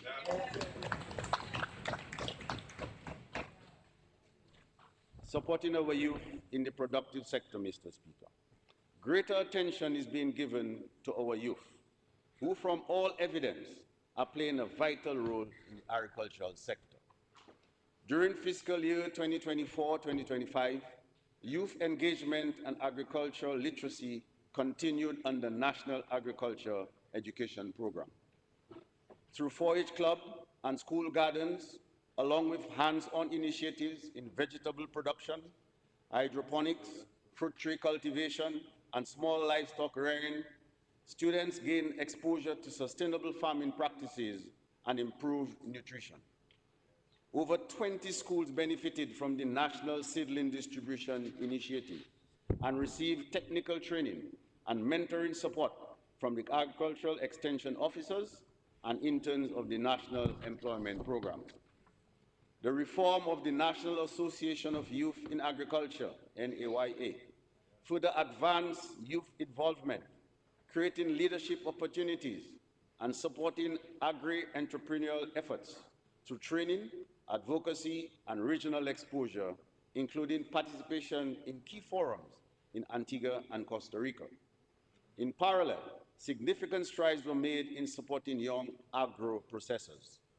Throughout the year, training workshops, business coaching, and technical assistance were provided in product development, marketing, food safety and labeling compliance, mainly through the Dominica Youth Business Trust. These young people gained visibility through national expos and pop-up markets, along with targeted mentorship and support. In addition, government continues to provide direct grants, equipment, and advisory services to further bolster their businesses. These investments, Mr. Speaker, are reshaping Dominica's agricultural landscape, strengthening agro-enterprises, empowering young people, and laying the groundwork for resilient, inclusive, innovation-driven development and their success. This year, we'll maximize production land use by making available over 300 acres of land for agriculture. These lands are available at Blenheim, Wesley, Newfoundland, and Savagnoc for leasing at a rate of $1 per year per acre for the first 5 years. With a view to extending that period at a reasonable rate once the individual continues to cultivate meaningfully on these lands. Mr. Speaker, this offer to our young farmers at a peppercorn rate is a major contribution to the reduction in the cost of their investment in agriculture because of the lease agreement, which, as you know, Mr. Speaker, would be a major cost to them.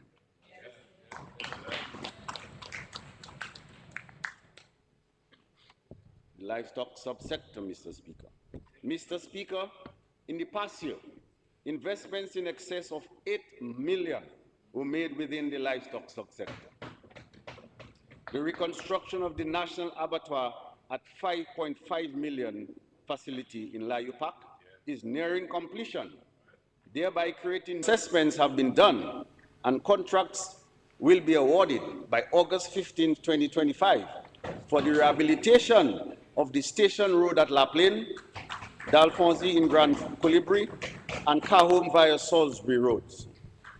Works on all these feeder roads will begin by September 2025. In keeping with our commitment to rehabilitate farm and feeder roads each year, this fiscal year, we are adding Buck Feeder Road in Portsmouth, while another section of Mopo Road in Grand Bay will be repaired. Fisheries and blue economy. Mr. Speaker, the fisheries and blue economy subsectors are critically important in enhancing economic resilience, creating new investment opportunities, increasing food security, reducing the food import bill, and ultimately creating job opportunities for our people. As part of this government's effort to develop the blue economy, we have introduced proposed legislation to operationalize the Sperm Whale Reserve. The bill to enact the Sperm Whale Reserve Act received its first reading in Parliament in June of this year. The government has concluded further consultations with stakeholders and plans to return to Parliament no later than September 30th, 2025 for the second and third reading of the bills to facilitate its enactment into law. Mr. Speaker, over the past year, government has invested approximately 5.2 million in strengthening the fisheries sector. This investment included the distribution of engines, restoration of boat building sites, and the construction of 53 fiberglass boats, 20 of which have already been delivered to the beneficiaries. Additionally, capacity building initiatives in boat building are underway to enhance local skills and self-sufficiency. Significant progress has also been made in the restoration of fish landing sites, with completion of Bioche and Dubla, while Maho is nearing completion. Work on the Newtown, Fokole, Stowe, Scott's Head, Saint-Sauveur are expected to begin by August of 2025. Furthermore, government has assigned the management of the Roseau Fish Market facility to Dexia to create new opportunities in fish processing, logistics, and maintenance, while providing fisherfolk with fair market access and improved livelihoods. These are direct investments in our fisherfolk, all in an effort to empower them so that they can meaningfully contribute to our food security, and in so doing, create wealth for themselves and their families. This is part of this government's strategic investments in our people. Mr. Speaker, the initiatives outlined for the agriculture and the blue economy are focused on increasing overall production, enhancing the sector's contribution to national GDP, and creating new avenues for farmers to benefit from agro-processing and exports. By boosting output and investing in value-added production, these initiatives aim to modernize the sector, improve food security, and open income-generating opportunities for farmers both locally and in export markets. Incentive packages for the agricultural sector. Mr. Speaker, to support government's extensive investment in agriculture and incentivize production by farmers, a rebate program is proposed for select agricultural commodities. The rebate is meant to assure farmers that with a guaranteed investment, government will provide additional support to extend their production.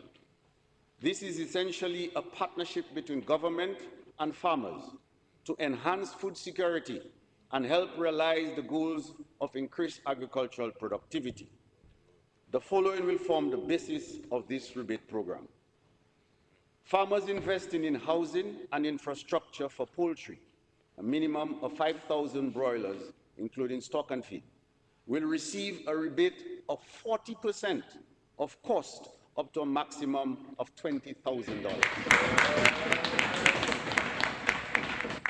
For investments in protected agriculture, fully enclosed, including hydroponics, 50% of the cost up to $20,000. Partially enclosed, 50% as well of the cost up to $9,000. The following investments, establishment, and rehabilitation in specific commodities will benefit from the following rebates. Citrus establishment per acre, 50% of cost up to $2,000.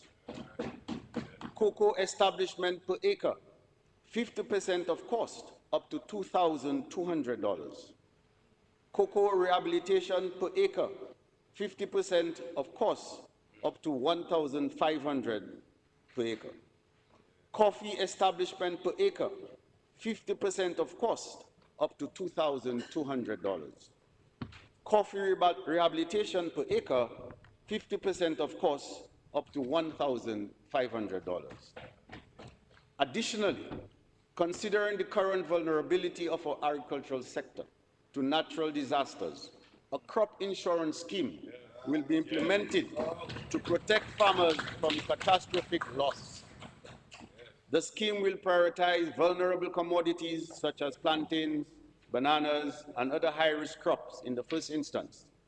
This initiative would include joint contribution by farmers and the government.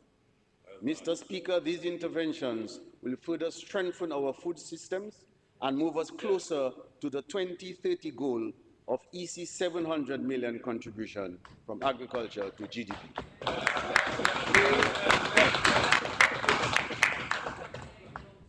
Agro-processing.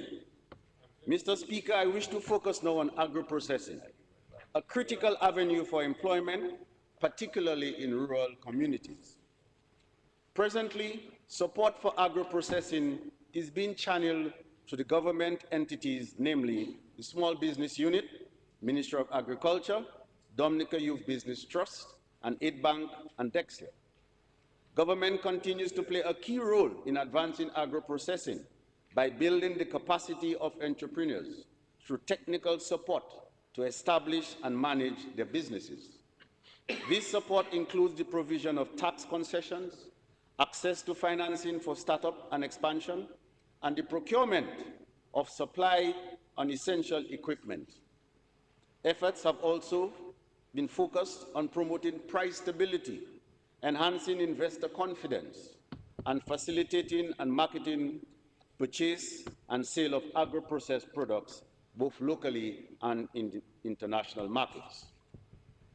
Mr. Speaker, each year, we witness the emergence of new and improved local products, which reflects the creativity, innovation, ambition, and entrepreneurial spirit of our agro-processors. From Be Natural skincare line, Nelly's plantains chips, Draughties, Aqua Botanical CMOS products, Nature's Touch oils and balms, Eclat Nova luxury soaps and candles, and Mama Sugar's hair products, to the growing range of locally produced pepper sauces, juices, pastries, cocoa sticks, and other natural products. Dominica's agro-processing sector continues to evolve and expand. We are also seeing tangible progress in the development of key value-added products. Passion fruit pulp is now readily available for local juice production and export, while pepper mash is being developed to meet the needs of both local processors and new export markets.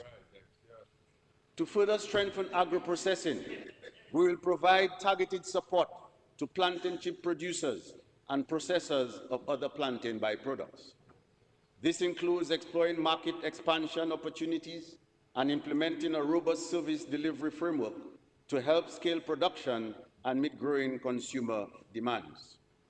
These efforts are part of our broader strategy to strengthen agro-processing, increase exports, and create sustainable income opportunities across the value chain.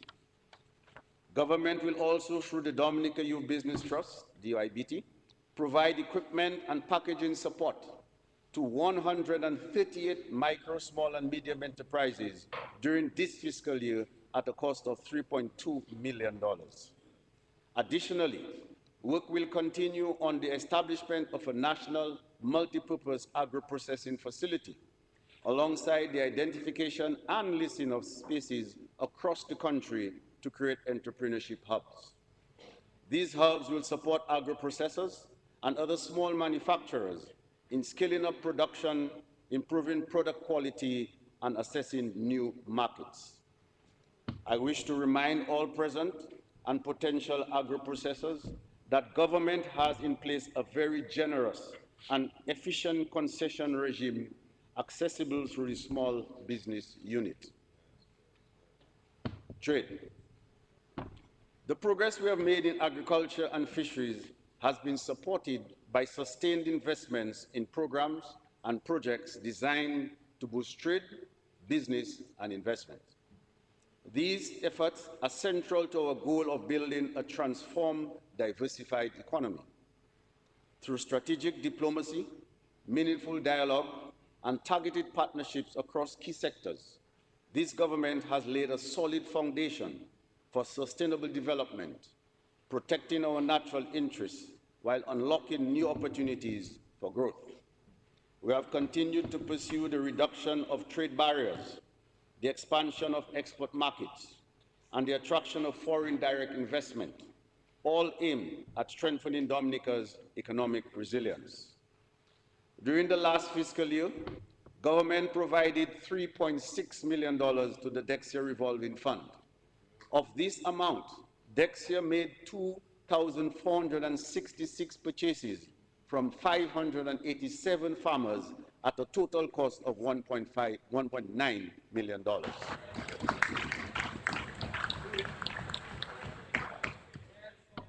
Dexia also continued to use this facility to meet its commitments to farmers on time and provide credit arrangements to hucksters, all to foster increased production and export.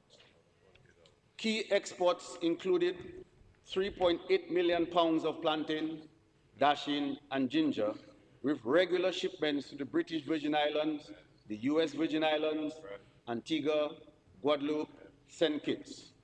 3 successful shipments of plantains, totaling 61,500 pounds, were also sent to Miami, advancing efforts to penetrate the US market.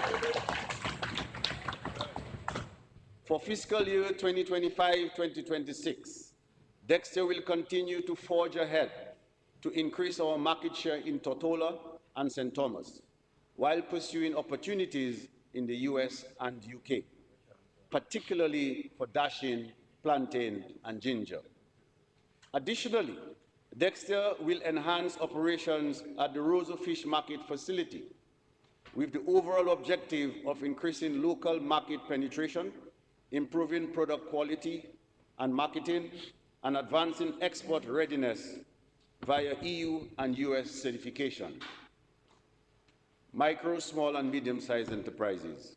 Mr. Speaker, our government remains deeply appreciative of the critical role that micro, small, and medium-sized enterprises play in our national development. As engines of job creation, innovation, and local investment and growth, they are central to building a resilient and adverse economy.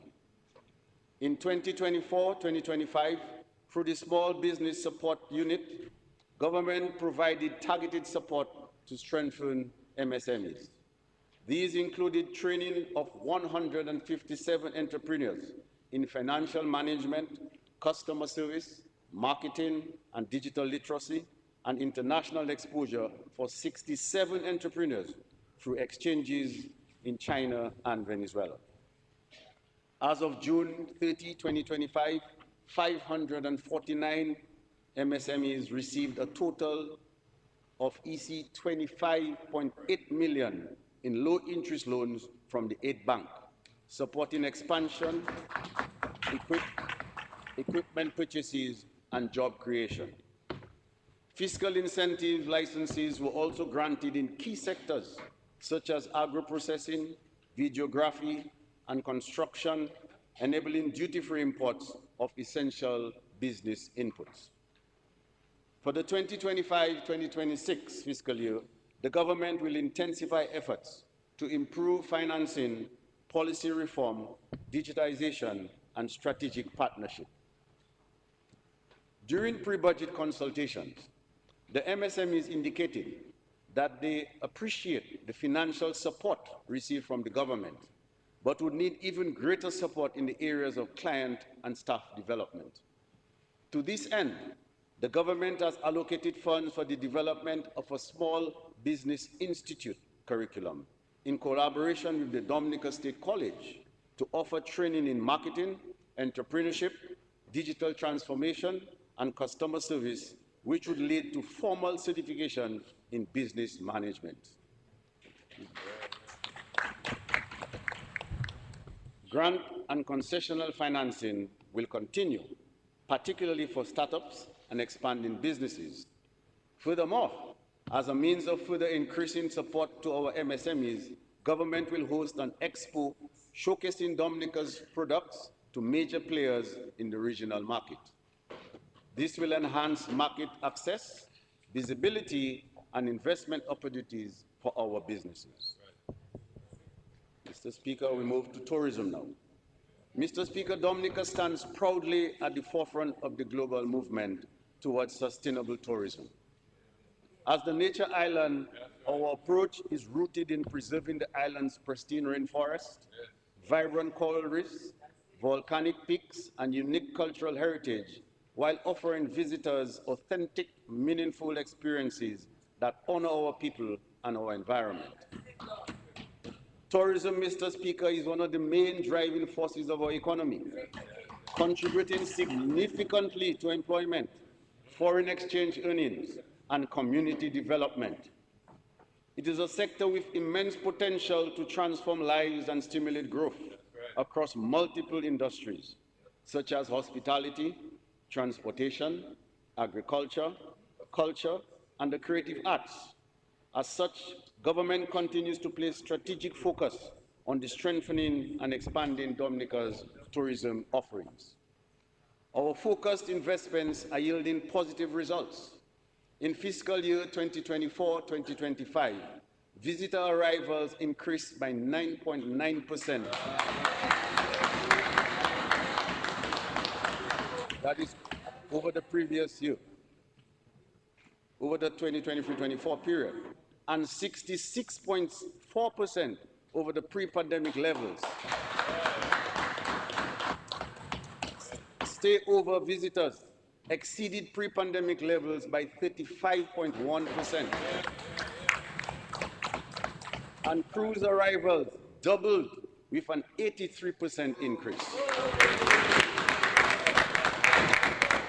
Mr. Speaker, every aspect of the tourism sector exceeded expectations. Noteworthy is a 35% increase in visitor arrivals for Mass Dominic 2025 and a 9% increase for the 2024 World Creole Music Festival. Hotel occupancy rates doubled during the 2024-2025, reflecting the growing appeal of Dominica's festivals and events. Mr. Speaker, for years, limited connectivity hampered our growth. But under the leadership of this Dominica Labour Party government, we have delivered real, measurable progress in this critical area. Progress that was promised by past administration, but realized only under our leadership. Upgrades to the Douglas Charles Airport, including the installation of runway lighting, extension, and grooving, have significantly enhanced the airport's capacity and reliability. Coupled with direct negotiations with major carriers, these improvements have led to increased visitor arrivals. into Dominica, especially from key North American markets. In addition, Caribbean Airlines will commence service to Dominica from San Juan beginning next month, further strengthening our regional and international links. We continue to implement our aggressive route development strategy to secure airline commitments ahead of the commissioning of the international airport. In addition to the direct flights from major carriers such as American Airlines and United Airlines, we are pursuing direct flights from Toronto, Atlanta, and St. Thomas. While discussions with other regional and international airlines, including British Airways, Virgin Atlantic, and Condor, are ongoing and promising. These actions are not only increasing arrivals in the short term, but also proactively positions Dominica to benefit from increased airlift as soon as the new airport becomes operational. Mr. Speaker, despite these impressive gains, we recognize the need to intensify our efforts to further enhance Dominica's standing as a global model for sustainable tourism based on environmental stewardship, cultural authenticity, and community empowerment. Dominica possesses a unique blend of cultural, ecological, and agricultural assets that set us apart in the region. Our rich tapestry of cultures, including our Creole, Kalinago, and Maroon heritage, our deep-rooted agricultural traditions, our wellness practices grounded in nature, and our unspoiled marine and rainforest ecosystems. Therefore, we are reimagining our tourism model to better capitalize on these natural and cultural assets. Our renewed approach will, firstly, drive inclusive national growth by strengthening linkages between tourism and key sectors such as agriculture, fisheries, culture, wellness, and small business development. Secondly, preserve and celebrate Dominica's rich natural and cultural heritage, ensuring that all development aligns with our identity as the nature island of the Caribbean. Thirdly, focusing on promoting high-value, low-impact tourism, prioritizing quality over quantity while maintaining ecological balance. And lastly, empowering communities through training, microfinancing, and the promotion of local stories and traditions. Mr. Speaker, this focus on authenticity and sustainability extends beyond our landscape and communities into our oceans. Dominica has demonstrated its long commitment to marine conservation with the recent designation of the world's first and only sperm whale sanctuary.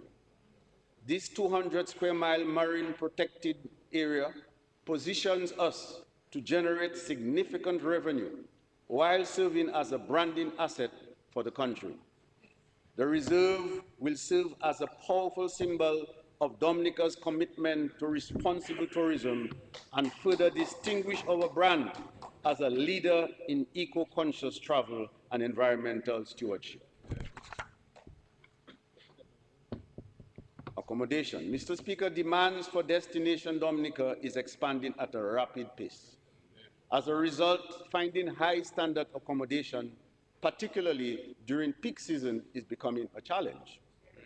During this fiscal year, we anticipate that Tranquility Beach Resort in Salisbury, Ocean Edge in Castle Comfort, and Sanctuary Rainforest Resort in the Rose Valley will commence operations, while Aniki Resort in Picard is expected to become operational by October 2026.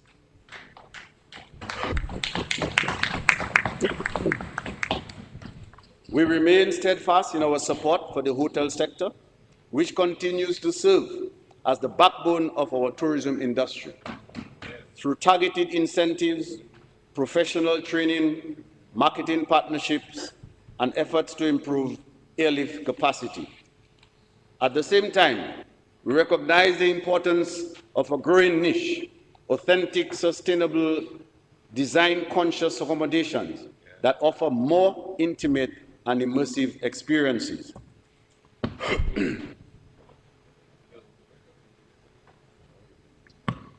From eco-luxury villas and forest lodges to boutique homestays, these properties elevate the visitor experience by reflecting the unique character of the communities in which they are rooted. The government is advancing a bold new initiative aimed at expanding high-quality, sustainable accommodation options across the island. Our vision is simple yet transformative: to foster at least one exceptional, locally owned property in every village, serving both short-term and long-stay travelers and remote workers. Mr. Speaker, village stays. Village stays is a reimagined model of accommodation that blends international standards with the warmth, culture, and natural beauty that make Dominica unique. This will be an immersive cultural experience that invites guests to connect deeply with our people, heritage, and environment. To realize this vision, the government is rolling out a dedicated village stays policy framework. This will include training in sustainable construction and culturally appropriate design. Secondly, operational mentorship to ensure consistency and excellence. Thirdly, monitoring and certification for quality assurance. And lastly, a cross-sector oversight committee will be tasked to guide the implementation. Dominica is also leveraging partnerships with global platforms like Airbnb to enhance visibility and market access, ensuring that community-based accommodations are positioned to thrive.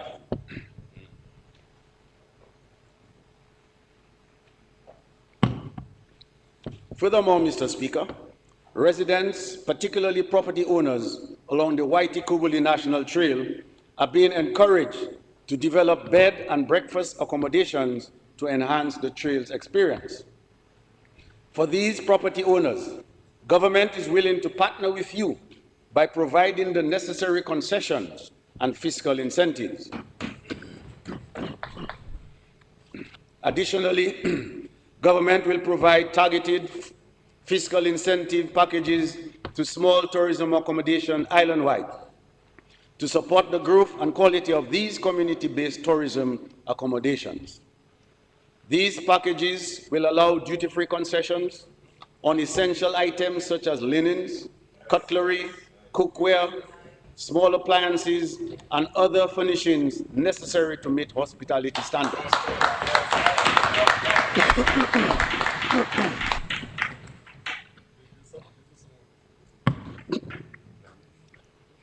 By reducing the upfront cost of outfitting and upgrading these properties, we aim to encourage high levels of participation, improve the guest experience, and ensure that locally owned tourism accommodation are prepared for the sharp increase in stayover visitors' arrivals, which are projected when the international airport, now under construction, becomes operational. Applications for these concessions should be made through the Ministry of Tourism. This community-driven approach to the sector will be supported with the launch of a community tourism accelerator, providing technical training in experience design, micro grants and access to small business funding, storytelling and content development support, and market access through national and global platforms.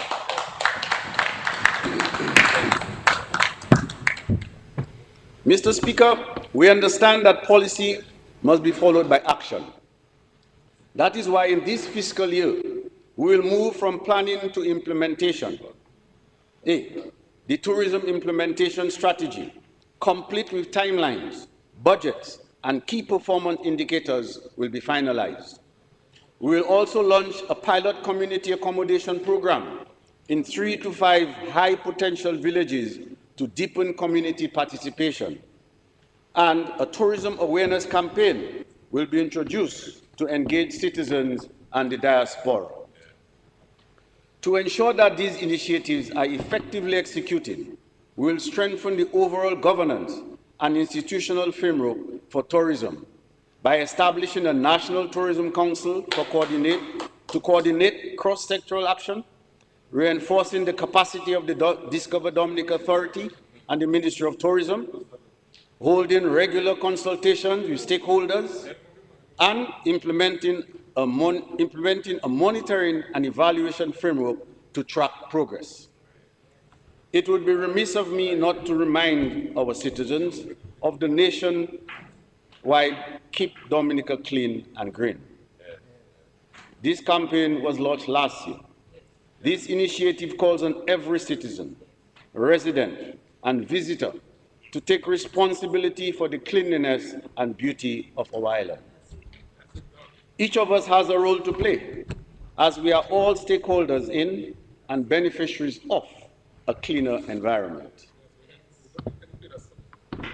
Mr. Speaker, through these thoughtful initiatives, we aim to triple tourism contribution to gross domestic product, ensuring that Dominica can participate in and benefit from this vibrant industry.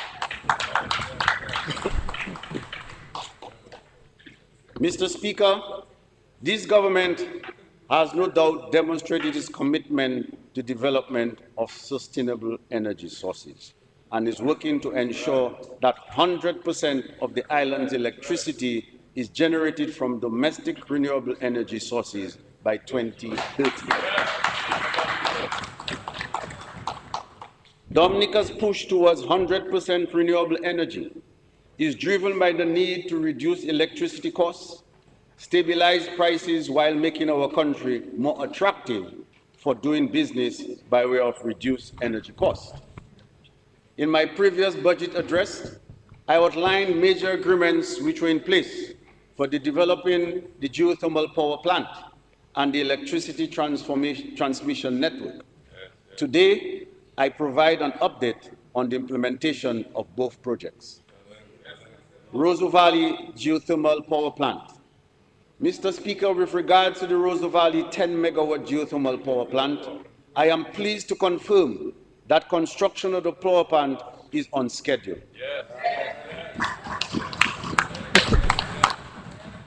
The turbines, generators, pipelines to the geothermal wells, and cooling systems are on site, and installation works are progressing. Testing of the various components of the power plant will commence in October of this year, with commissioning planned for the end of December 2025. Public education efforts, ranging from community to school consultations and private sector tours, are also building national awareness as we plan future geothermal expansion and commercial use. For the transmission network, to support this shift to 100% renewable energy and enhance efficiency, we are upgrading our transmission network at a cost of $116.1 million, starting with a resilient Hurricane Category 5 rated system connecting the Roseau Valley to Fokode. This includes 3 new substations and 18 kilometers underground and overhead lines. Funded through a World Bank loan and Global Environment Facility grant, work has begun on the Padu, Trafalgar, and Fokole substations, with key components to become operational by late 2025. Additionally, a $7 million 5-megawatt battery energy storage system funded by the government of Dominica and the United Arab Emirates was commissioned in May 2025 at Domlec's generation site in Fokole. This has brought 2 major benefits to Domlec and its consumers. Firstly, it has reduced the cost of generation, as Domlec is now able to store power and shut down generators, which originally would have been in operation to back up other generators. Secondly, it has significantly increased the reliability of Domlec's service, as the company is now able to keep 5 megawatts of power, twice the size of the company's largest generator, on standby to be utilized in the event of loss of generation.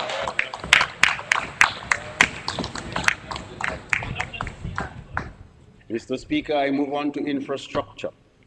Mr. Speaker, implementing infrastructural projects is not only to satisfy sector objectives, but to pursue broader national development targets of sustainable growth and resilient development. In our country, infrastructure development is a very costly venture, largely due to our topography, our many rivers, waterways and ravines, and regular rainfall, among many others. This government is guided and guarded by these realities and tries to ensure that the projects are undertaken in a coordinated manner, ensuring cost minimization and overall efficiency. Furthermore, we aim to ensure job creation and maximize direct benefits to our businesses and citizens. At present, our most significant infrastructure investments are concentrated in the areas of ports and roads. These substantial initiatives are generating higher revenues, more sustainable jobs for our people, and an improved standard of living for everyone, which in the end will foster higher growth and economic independence of our people and our country. The International Airport. Mr. Speaker, since the mobilization and commencement of construction of Dominica's International Airport, we have made substantial progress in transforming this long-awaited national priority into a reality. The scale and pace of work on this project are unprecedented in our nation's history, and the airport is now 40% complete and ahead of schedule. Mr. Speaker, civil works are well advanced. Major supporting infrastructure, such as 4 large culverts spanning more than 2,000 meters in length, have been constructed to ensure proper drainage. It is anticipated that the leveling of the runway will be complete by the end of December this year. This year, we have started construction of the passenger terminal and will soon commence work on the cargo facility, air traffic control tower, and rescue and firefighting service building. We will also commence construction of a tunnel beneath the runway to ensure uninterrupted, safe, and efficient access between the communities of Wesley and Woodfordale. To date, over 45 million in compensation has been paid out to 235 property owners, and 47 new homes have been constructed, with 31 built directly by the government. Mr. Speaker, this transformative project remains on schedule. It will serve as a catalyst for tourism, trade and investment, reshaping Dominica's economic landscape and global connectivity. The Marina, Mr. Speaker. I am happy to report to the Honorable House that the construction of the Cabritz Marina is progressing on schedule. The Marina remains a key pillar in the government's strategic plan to position Dominica as a premier destination for marine tourism. Phase 1 of the project, which is currently underway, involves critical foundational infrastructure, including the Marina Basin, revetment, and breakwater. This phase is scheduled for completion by June 2026 and is being executed with precision and adherence to international engineering standards. Phase 2 of the Marina development, which will commence procurement activities in August 2025, followed by construction by January 2026, will deliver the core operational features of the Marina. These include the installation of fixed jetties, floating pontoons, and the provision of marina services such as docking, fueling, waste disposal, and security. This phase is projected to be completed by August 2026. Phase 3 will address all remaining utilities and supporting infrastructure, ensuring that the marina is fully equipped to handle the needs of visiting vessels and their crews. This final phase is expected to be completed by November 2026. Mr. Speaker, I must inform the Honorable House that the Government of Dominica has identified a reputable and experienced marina operator. This operator has received global recognition under the Yacht Harbour Association Gold Anchor Accreditation Scheme, a standard that reflects a commitment to excellence in marina development and customer service. The benefits of this partnership extend well beyond the physical infrastructure. It brings with it the training and employment of a local workforce, ensuring that Dominicans are equipped to take full advantage of the opportunities within the marine tourism sector. It will also foster strong engagement with both community and private sector stakeholders, creating a shared sense of ownership and participation in the success of the marina.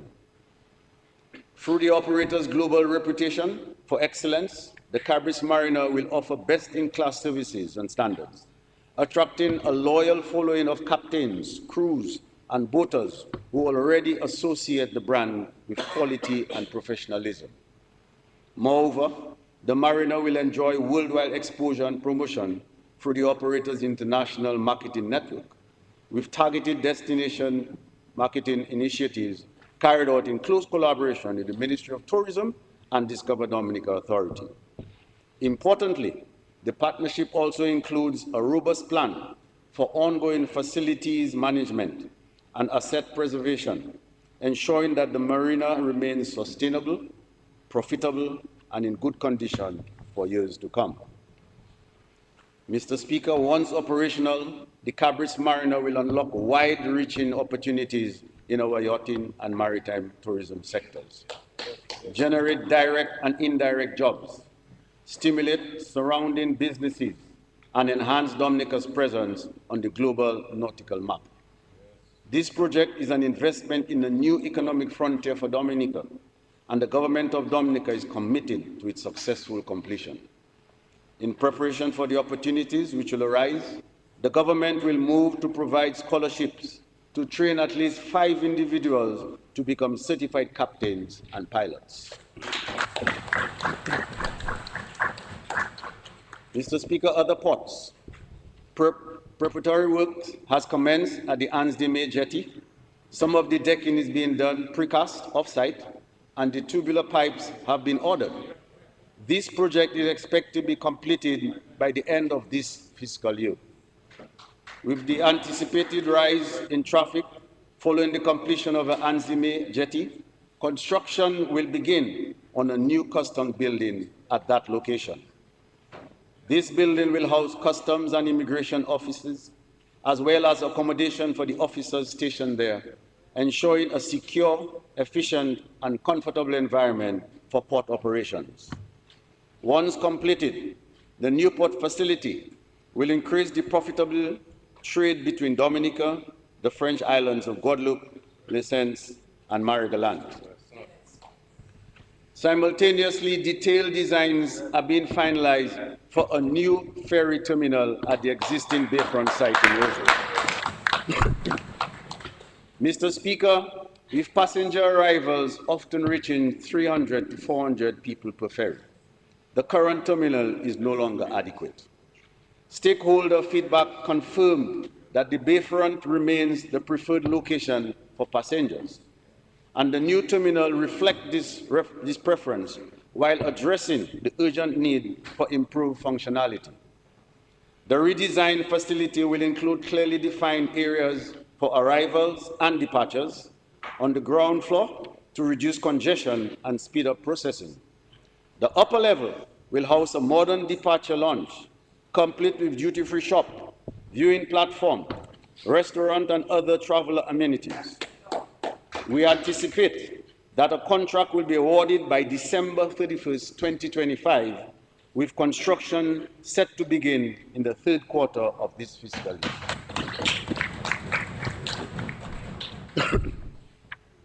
Mr. Speaker, these extensive investments in our port infrastructure are more than physical upgrades. They are part of our broader strategy to welcome the world to Dominica, unlock the full value of our Nature Island brand, and to do so sustainably.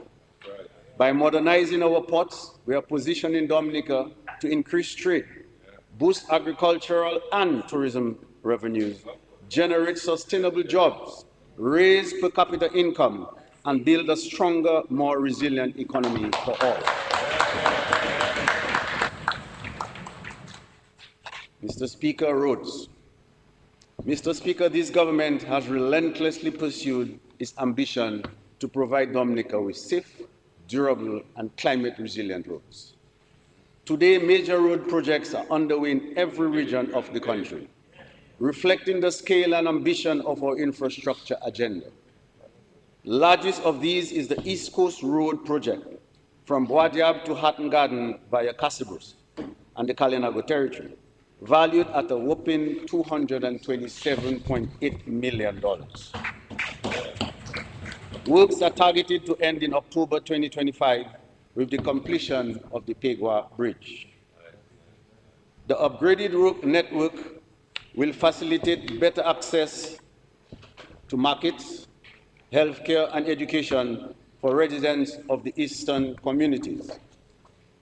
Accordingly, it will boost tourism by providing improved and safer routes to natural attractions and cultural sites, including the Emerald Pool and the Kalinago territory, thereby contributing to the overall economic development of these communities and Dominica by extension. Mr. Speaker, as one major road is at the point of completion in the east, another has started in the south of the country. Loubier to Grand Bay Road started in February of this year with grant funding of $117 million from the government of the United Kingdom. The primary focus of this project is road widening, improved drainage, and construction of 5 bridges. It is anticipated that government will be required to provide counterpart financing for additional works required along that route, which are presently not included in the scope of works. Initial preparations are also underway for the complete rehabilitation of the road from Portsmouth to Hatton Garden, to be funded by the government of the People's Republic of China.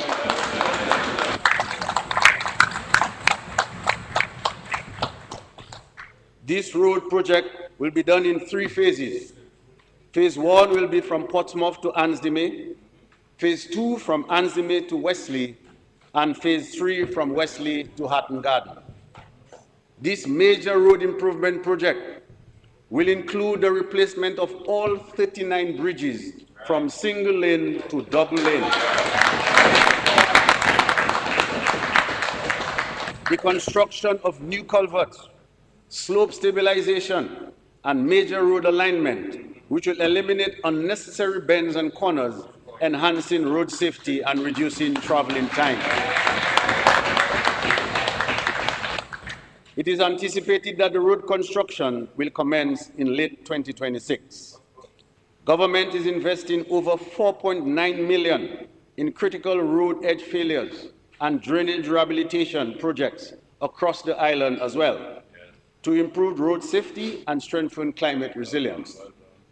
These works include the construction and reinforcement of retaining walls in Bells, Bioche, Penrise, Roger, St. Joseph, to stabilize slopes and prevent erosion along these major roadways. Additionally, drainage upgrades are underway through the rehabilitation and replacement of box culverts in St. Joseph and Salisbury. These projects feature reinforced concrete structures, spillways, catch pits, wing walls, and safety guardrails to enhance the durability of the road network and reduce vulnerability to extreme weather events. Collectively, Mr. Speaker, these infrastructure works will ensure safer, more reliable transportation routes for residents and visitors alike. The digital economy, Mr. Speaker. The government has expressed a clear vision to build the digital economy through digital transformation across the public and private sector to increase resilience, inclusion, and innovation. The strategic pillars of digital transformation include building digital skills and literacy, fostering innovation, delivering efficient public services, building resilient digital infrastructure, and ensuring that the modern legal systems are in place. The government has been implementing several key activities aimed at achieving these strategic pillars. Mr. Speaker, embracing innovation will lead to new business opportunities, increased productivity, and greater efficiency for the business sector. Last fiscal year, the government of Dominica awarded digital innovation matching grants to 79 small businesses to support innovation in this sector and began outfitting the computer labs at our primary and secondary schools. I am happy to report that these businesses have since digitalized their manual processes. Furthermore, as part of a drive to enhance efficiency and accessibility to the public service, government has in place an e-services web and mobile portal providing citizens with a one-stop shop for information, applications, and payments for a full range of government services. Since the launch of these services, over 13,000 transactions have been processed using the e-services and e-payment portals. The e-services platform will be expanded in this fiscal year to include new services such as application and payment for all types of visas to facilitate travel to Dominica. Additionally, in the new fiscal year, government will expand the digitalization of services to include the launching of a new integrated health system and the start of implementation of a new tax system, both of which are expected to improve services to the public. In addition, upgrades will be made in support of the tourism sector, including digital solutions for payment and access to tourism sites. In this regard, government, in collaboration with the National Bank, will launch a program for small operators, including vendors and taxi drivers, in the tourism sector to gain access to mobile card processing machines at affordable rates. This will make their services more accessible and convenient for visitors and residents and increase businesses for the operators. Establishment of a digital fabrication laboratory. Mr. Speaker, in line with our vision to build a knowledge-based economy and prepare our young people for the industries of the future, government will establish a digital fabrication laboratory, as a Fab Lab, at the Dominica State College. This initiative represents a critical investment in the next generation of Dominica innovators, engineers, and entrepreneurs. The Fab Lab will serve as a dynamic makerspace, a collaborative, high-tech environment where students, artists, and creators can experiment with cutting-edge digital tools and fabrication technologies. This facility will offer hands-on training in 3D modeling, 3D printing, coding, electronics, and microcontroller programming, using tools such as Arduino, Blender, and Plasticity. Through this facility, students will be empowered to translate digital designs into tangible prototypes, developing skills in rapid prototyping, product development, interactive electronics, and creative problem solving. They will gain practical experience integrating sensors, LEDs, servos, and circuit boards to create functional real-world applications. Importantly, Mr. Speaker, the Fab Lab will not be limited to full-time college students. It will also offer short courses and weekend workshops encouraging informal learning and exploration. Mr. Speaker, with the establishment of the Fab Lab, we will nurture creativity, critical thinking, and entrepreneurship, ultimately inspiring a new generation of Dominican innovators and fostering long-term interest in technology and engineering fields. Mr. Speaker, the environment. Mr. Speaker, the environment is the common thread that connects all sectors that drive our economic and social development. It must be responsible, managed, and safeguarded for the benefits of both present and future generations.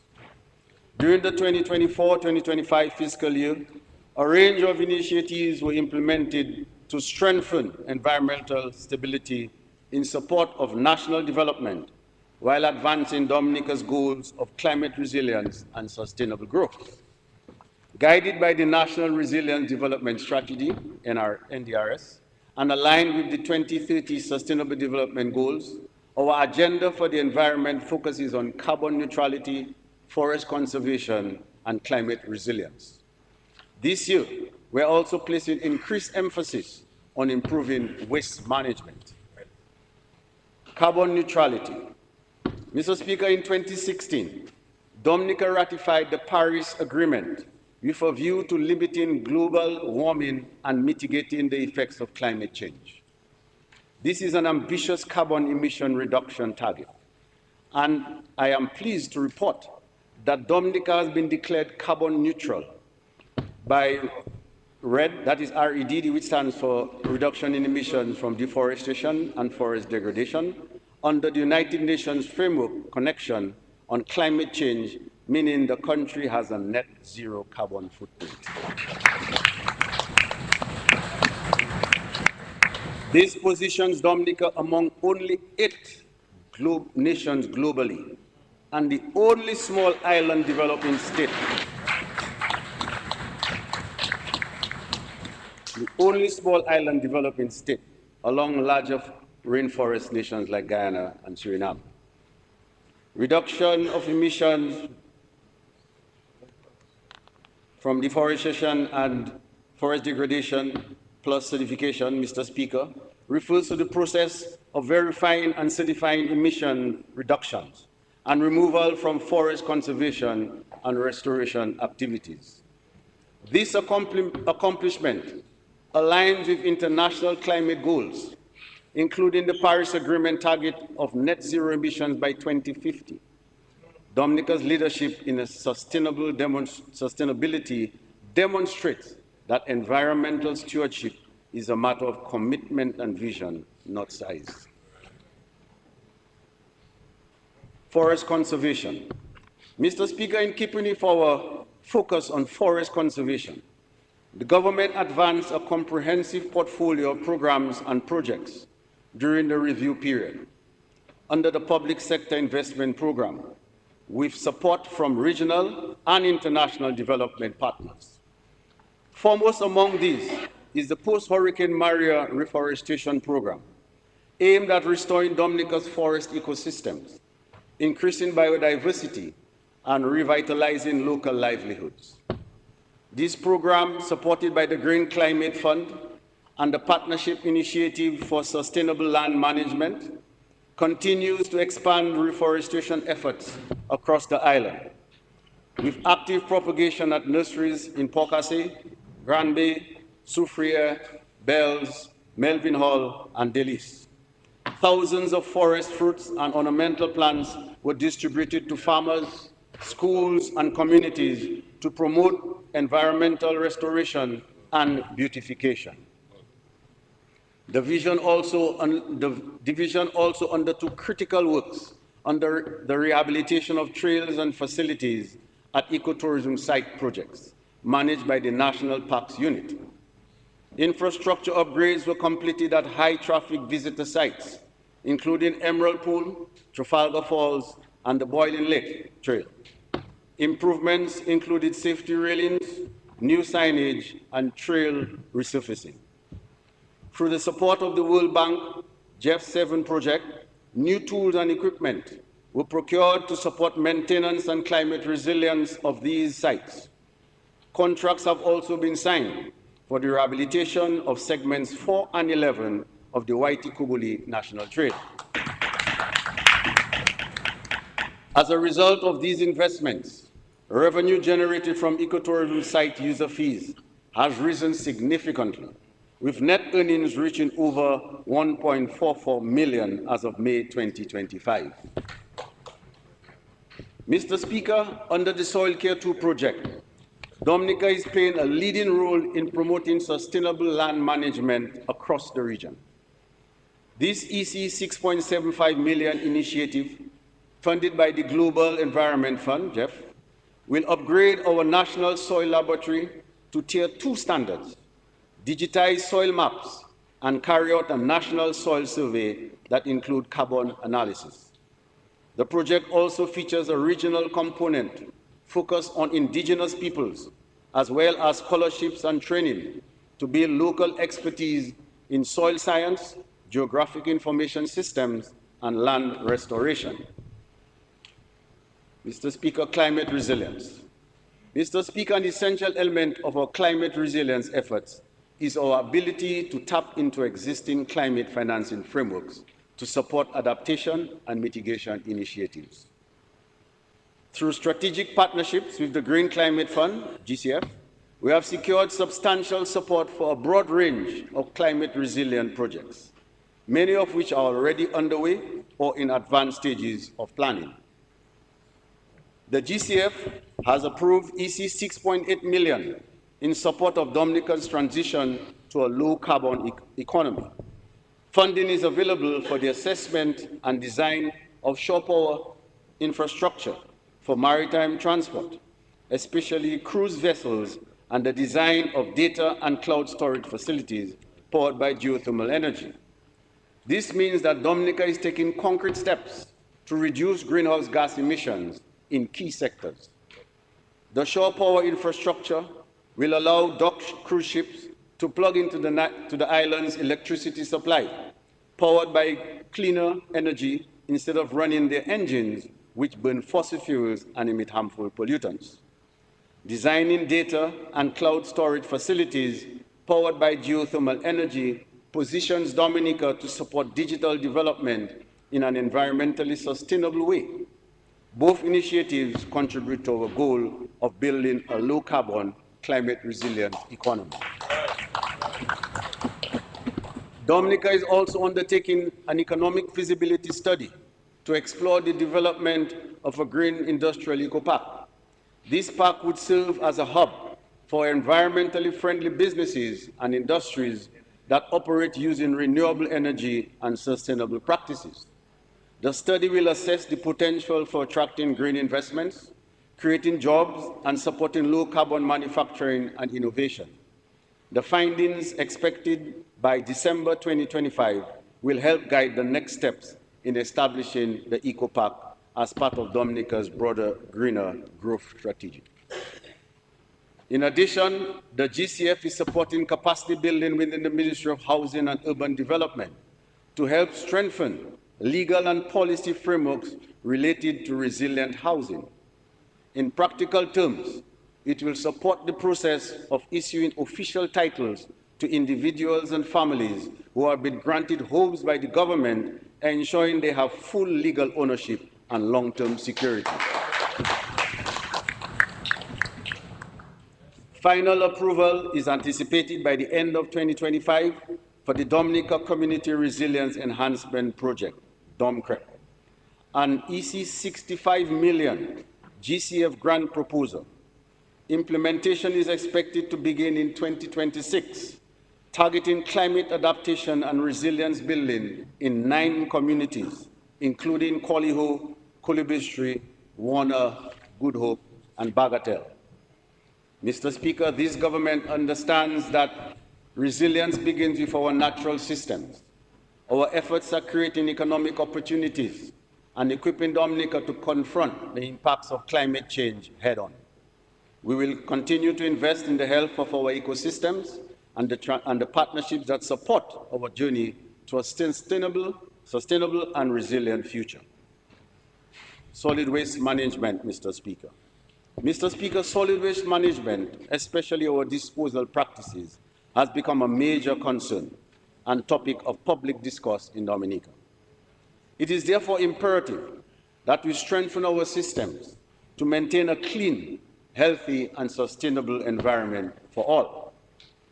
As we continue to address the challenges of waste management, government will reform the operations of the Dominica Solid Waste Management Corporation so that it could better fulfill its mandate with greater efficiency, ensuring timely collection and adherence to established schedules. To support this effort, the government is undertaking several key initiatives during this fiscal year. 6 new garbage trucks have been procured. 2 of these trucks will arrive by August 1st, 2025, while the remaining 4 are currently en route and are expected to arrive by early October 2025. We have begun work on the decentralization of the landfill from stock farm to relieve pressure on a single location and better serve communities in other areas. We will establish a dedicated dump site for derelict vehicles, while white goods and tires to address environmental and safety concerns. Furthermore, collection of garbage will be decentralized with trucks positioned across districts, and local authorities will be empowered and incentivized to collect and provide oversight. Government will also purchase 4 additional tipper trucks, which will be placed in select communities to enhance the collection and disposal processes. We will restructure and strengthen the operational capacity of the corporation, including increased staffing and resources to improve coverage and service quality, and also public education and promotion of greater community responsibility will be heightened by encouraging and supporting citizens to properly sort, store, and dispose of waste, and to take ownership of the cleanliness of their surroundings. Mr. Speaker, the government accepts full responsibility for the collection and disposal of solid waste in Dominica, and will make no excuses in ensuring that this is done effectively and efficiently. The actions which I have articulated this morning will no doubt enhance the corporation's capacity to deliver improved services across the island. But at some point, Mr. Speaker, we as citizens and residents of our beautiful country will need to have a conversation about our individual financial contributions towards the collection and disposal of our waste. Clearly, the idea that government should do it alone must come to an end. So at some point, Mr. Speaker, after consultations, we'll have to return to this honorable House to present recommendations from the general public about our individual and collective financial contributions to the collection and disposal of our waste in Dominica, to preserve the health of our environment and uphold our standing as the nature island of the Caribbean.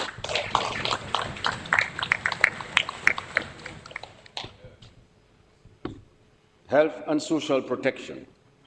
Mr. Speaker, this government has recognized that a robust health system must be grounded in equity, driven by strategic investments that positively impact on every citizen in every community. Over the past years, we have made significant and transformative strides in advancing healthcare. We have upgraded primary and secondary care infrastructure, outfitted these facilities with state-of-the-art equipment, financed the training of several health professionals, created and upgraded staff positions, all of which have contributed to the expansion of traditional health services, as well as introduced services which were not available in the country. All of these have enhanced the overall experience of our citizens seeking health care. Our efforts to build a robust healthcare system for a healthier nation continue in this fiscal year. At the primary care level, we will focus heavily on prevention, mainly through immunization and education. Non-communicable diseases, NCDs, account for 3 of every 4 deaths in the country. Therefore, with an NCD unit already in place, greater attention will be given to combating NCDs. Several initiatives are ongoing, and this year we will launch 2 major awareness programs to promote food literacy and health choices through nutritional labeling, school partnerships, and increased access to locally grown nutritious produce. In addition to educational and promotional activities, we will conduct screening of students for NCDs, physical activity campaigns, mental wellness, outreach, and parental education. Even with these initiatives, Mr. Speaker, citizen responsibility in combating NCDs cannot be overrated. Each of us must take ownership of our health. Adopting healthier lifestyles can change lives. The impact of NCDs is not just statistical, it is personal. We all have friends, family, and loved ones whose lives have been negatively impacted by these diseases. It is incumbent upon all of us to safeguard our health. As part of our ongoing efforts to strengthen nutrition and food safety, we will soon introduce a food safety and security bill to Parliament, aimed at ensuring higher standards of food production, handling, and distribution for the protection and well-being of our citizens. Collaboration among our nutritionists in the health sector is already underway to promote better nutritional practices among our citizens. Prevention of disease through immunization is also critical. Dominica has made significant progress in immunization, rising from 76% to 90% within 1 year. This year, we will make a much-needed change to the immunization of infants. We will switch from the pentavalent vaccines to the hexavalent vaccines, which will reduce the number of inoculations for our infants. In addition, preparations are being made to introduce the pneumococcal conjugate vaccine 20 in 2026 to help infants and vulnerable elderly combat seasonal flu. To bolster public health resilience, Dominica is participating in the Pandemic Fund project in partnership with the World Bank, PAHO, and FAO. With an investment of $9.2 million, this initiative will modernize disease surveillance systems through the purchase of software and equipment, upgrade laboratories, train personnel, and improve emergency preparedness. Mr. Speaker, Dominica can now boast of having one of the most modern hospitals in the Caribbean, where citizens can access MRI with contrast, transesophageal echocardiograms, angiology, surgical services, ophthalmology services at our Eye Center of Excellence, ICU in each ward, functional, A&E with theaters, among others. However, this government is aware of the criticism and the concerns of the public regarding the care they receive in some instances. In this fiscal year, we will address this with other matters with concrete action. We will appoint a full-time executive chairperson to strengthen the governance, accountability, transparency, and to assure overall the delivery of high-quality patient care. In addition to the post of Chief Executive Officer, we shall appoint a clinical director who will have the equal rank of Chief Executive Officer, reporting directly to the Executive Chairperson. This individual will be responsible for overseeing the clinical and medical services and to ensure that we can address patient concerns in a proactive manner. We will engage an accreditation coordinator for the Dominica-China Friendship Hospital to guide us towards international good practice and accreditation in order to enhance the quality and credibility of our healthcare services. We'll establish a patient support unit at the hospital to improve communication and responsiveness to patients and their families. That unit will also work closely with the recently revamped quality department to ensure that patients receive the best quality care. The Medical Professions Bill and the Nursing and Midwife Bill will be presented to the Parliament in September of 2025. These bills will seek to address the rights and professionalism of our healthcare practitioners, and the prioritizing of the welfare and safety of patients. The new structure for the nursing service, which was established in the last financial year, will continue to be implemented in this financial year. 11 new medical specialist positions will be created effective August 1, 2025. To ensure that all specialists are appointed in permanent positions, and an upgraded remuneration package will be approved for the medical specialists and other medical positions no later than August 6, 2025. To further motivate the nursing and medical services, this year government will launch a financial reward program for outstanding performance. This program will begin at the Dominica China Friendship Hospital, where patients and supervisors will evaluate the level of care provided by the doctors and nurses. A total of 10 awards will be granted per year for the most outstanding performers for the period. Mr. Speaker, one of the most impactful initiatives for healthcare in Dominica is the Health Management and Information System, which is currently being developed at a cost of $15.5 million. This transformative initiative will enhance the delivery of healthcare in Dominica as it will integrate patient records, diagnostics, and treatment histories across all facilities, hospitals, and health centers, as well as streamline clinical, financial, and operational functions. It is envisioned that the Integrated Patient Administration module, the first of 49 modules, will go live by December 31, 2025. Once fully operational, the system will boost continuity of care, efficiency in diagnosis and treatment, and reduce processing time as patients' records will be stored in that system and readily available. Mental health, Mr. Speaker, is another key priority. Government, with the support of the Pan American Health Organization, PAHO, began a review of the mental health policy legislation in June 2025. The aim is to establish a modern, rights-based, community-oriented system that integrates mental health into primary care, expanded counseling in schools, communities, and the police and public services will support early intervention and reduce stigma. These initiatives are expected to better support the mentally vulnerable population.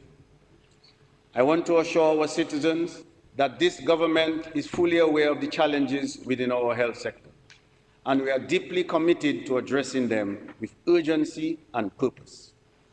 Our vision is to build a truly patient-centered health system, one that prioritizes accessibility, quality care, and equitable service delivery for every citizen, regardless of location or circumstances.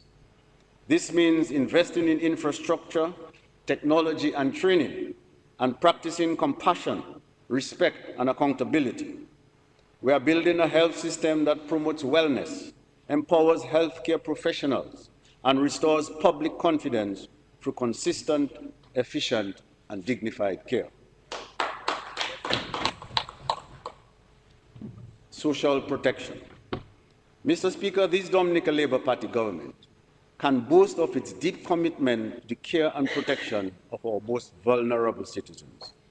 We pledge to continue to uphold and strengthen the robust and responsive social protection systems we have established to safeguard the dignity and well-being of those most in need. In this fiscal year, we will maintain our support through direct financial assistance, improve access to health care, and targeted programs for the elderly, persons with disability, children and single-parent families, ensuring, as we have always done, that every individual feels seen, valued, and supported. Our approach is based on the principles of equity and compassion. We are investing in proven initiatives such as the Yes We Care program, the over 65 non-contributory pensions, the school feeding program, free uniforms and books, free transportation for students, construction and repair of homes, among others. Further, we're empowering our citizens through training, education, access to finance and small business development, helping individuals move from vulnerability to self-reliance. Mr. Speaker, we assure our citizens that our well-being remains our top priority. We will maintain our social protection systems to ensure that every citizen, regardless of circumstances, has a fair and equal opportunity to live a dignified and fulfilling life. That is a promise we will uphold. At this juncture of our economic and social advancement, let me move to education. It is imperative that we rethink and revamp our education system to meet the evolving needs of our students and our country. Education reform is not just a necessity, it is an opportunity. By embracing innovative approaches, we can unlock the potential of our students, foster critical thinking, and equip them with the skills required to thrive in an ever-changing world. By prioritizing education reform, we invest in the future of our nation. We empower our children to become active citizens and leaders. We bridge gaps and create a more inclusive, acceptable society. Mr. Speaker, while we intend to review the entire education system, we have chosen to begin with early childhood education and primary education. That process will begin in earnest in September 2025. We believe that every child must be grounded in the basics of literacy and numeracy, but also exposed to a wide range of practical and creative skills, including agriculture, art, and music. This must be balanced with a focus on the child's mental and physical well-being through sports and other activities that nurture holistic development.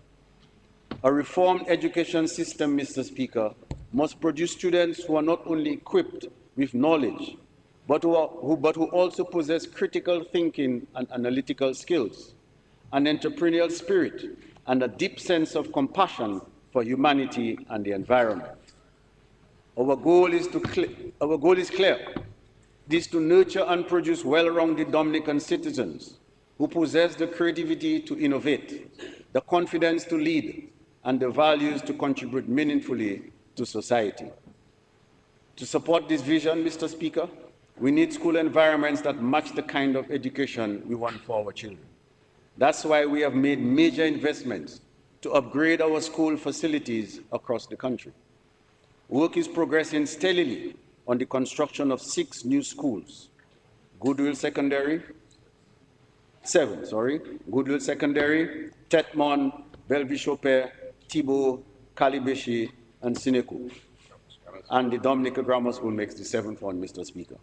These facilities remain on schedule for completion and handover in 2026.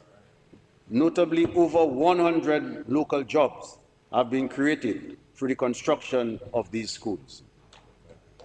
The schools are being constructed to create safer, more resilient, and better equipped learning environments for students and teachers alike. They will feature upgraded classrooms, laboratories, libraries, and digital infrastructure to support modern teaching and learning practices. I am especially pleased to highlight that the Goodwill Secondary School will be designated as a Dominica's first center of excellence for technical and vocational education and training. This center will deliver specialized skills training in areas such as hospitality, food preparation, agriculture, electrical installation, and digital technologies, ensuring that our young people and those seeking new opportunities are equipped with practical, in-demand skills for the workforce. Mr. Speaker, the Dominica State College has established itself as the premier tertiary institution in the country.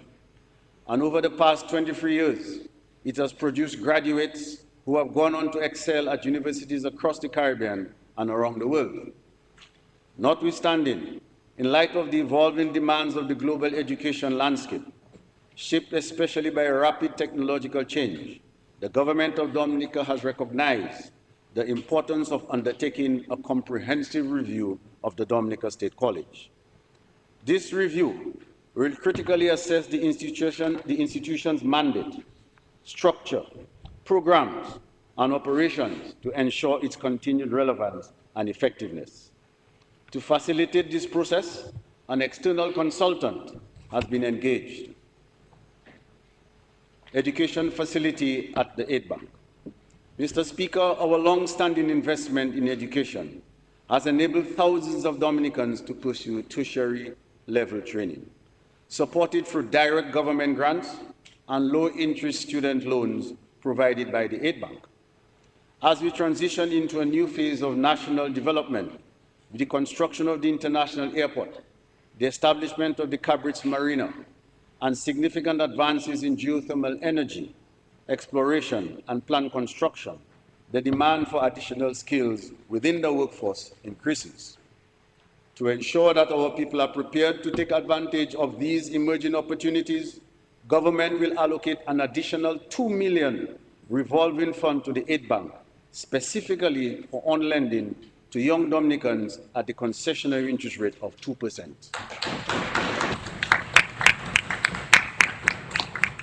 This facility will be targeted at those wishing to pursue studies in high-demand areas such as engineering, aviation, renewable energy, environmental sciences, and other technical disciplines such as electrical installation, plumbing, and woodwork.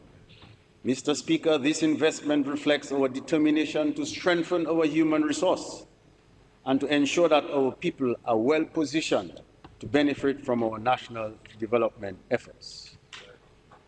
The public and police services. Mr. Speaker, the government recognizes that the public service makes a critical contribution to national development. We therefore continue to reaffirm our commitment to strengthening the public service, investing in its capacity and improving conditions of employment for all officers. Our public officers are the backbone of our nation, the teachers who shape our future, the healthcare workers who save lives, the police officers who provide protection and public safety, and the public officers who deliver services to the public and who keep our systems running. Mr. Speaker, government continues to prioritize security of tenure of public officers. During the 2024-25 fiscal year, a total of 361 public and police officers received permanent appointments at an increase of 24% over the previous period. Included in this amount is the permanent appointment of 84 teachers. Additionally, 85 positions were created to regularize non-established officers to facilitate their permanent appointment in these positions. These officers have been serving in a non-established capacity for extended periods in positions deemed to be critical to the public service. The positions are youth sports officers, cultural officer, surveyor assistants, phlebotomists, pharmacy technician, conductors, customs guard, data entry clerk, dental surgery assistant, park wardens, environmental health officer, and rural library assistant. A collective bargaining agreement was finalized with the Police Welfare Association in March of this year and includes payment of an 8% salary increase for the 2024-2027 triennium. The salary increases have been effected for police officers, and a total amount of $465,554.47 in back pay was paid in May 2025 to police officers.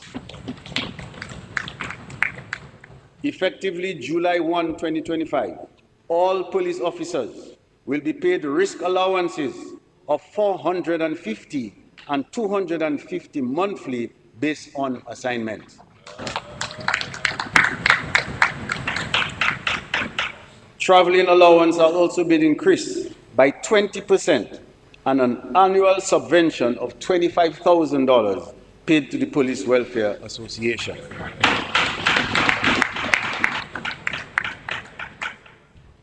The Dominica Association of Teachers has accepted government's proposal, while negotiations with the Dominica Public Service Union are still ongoing.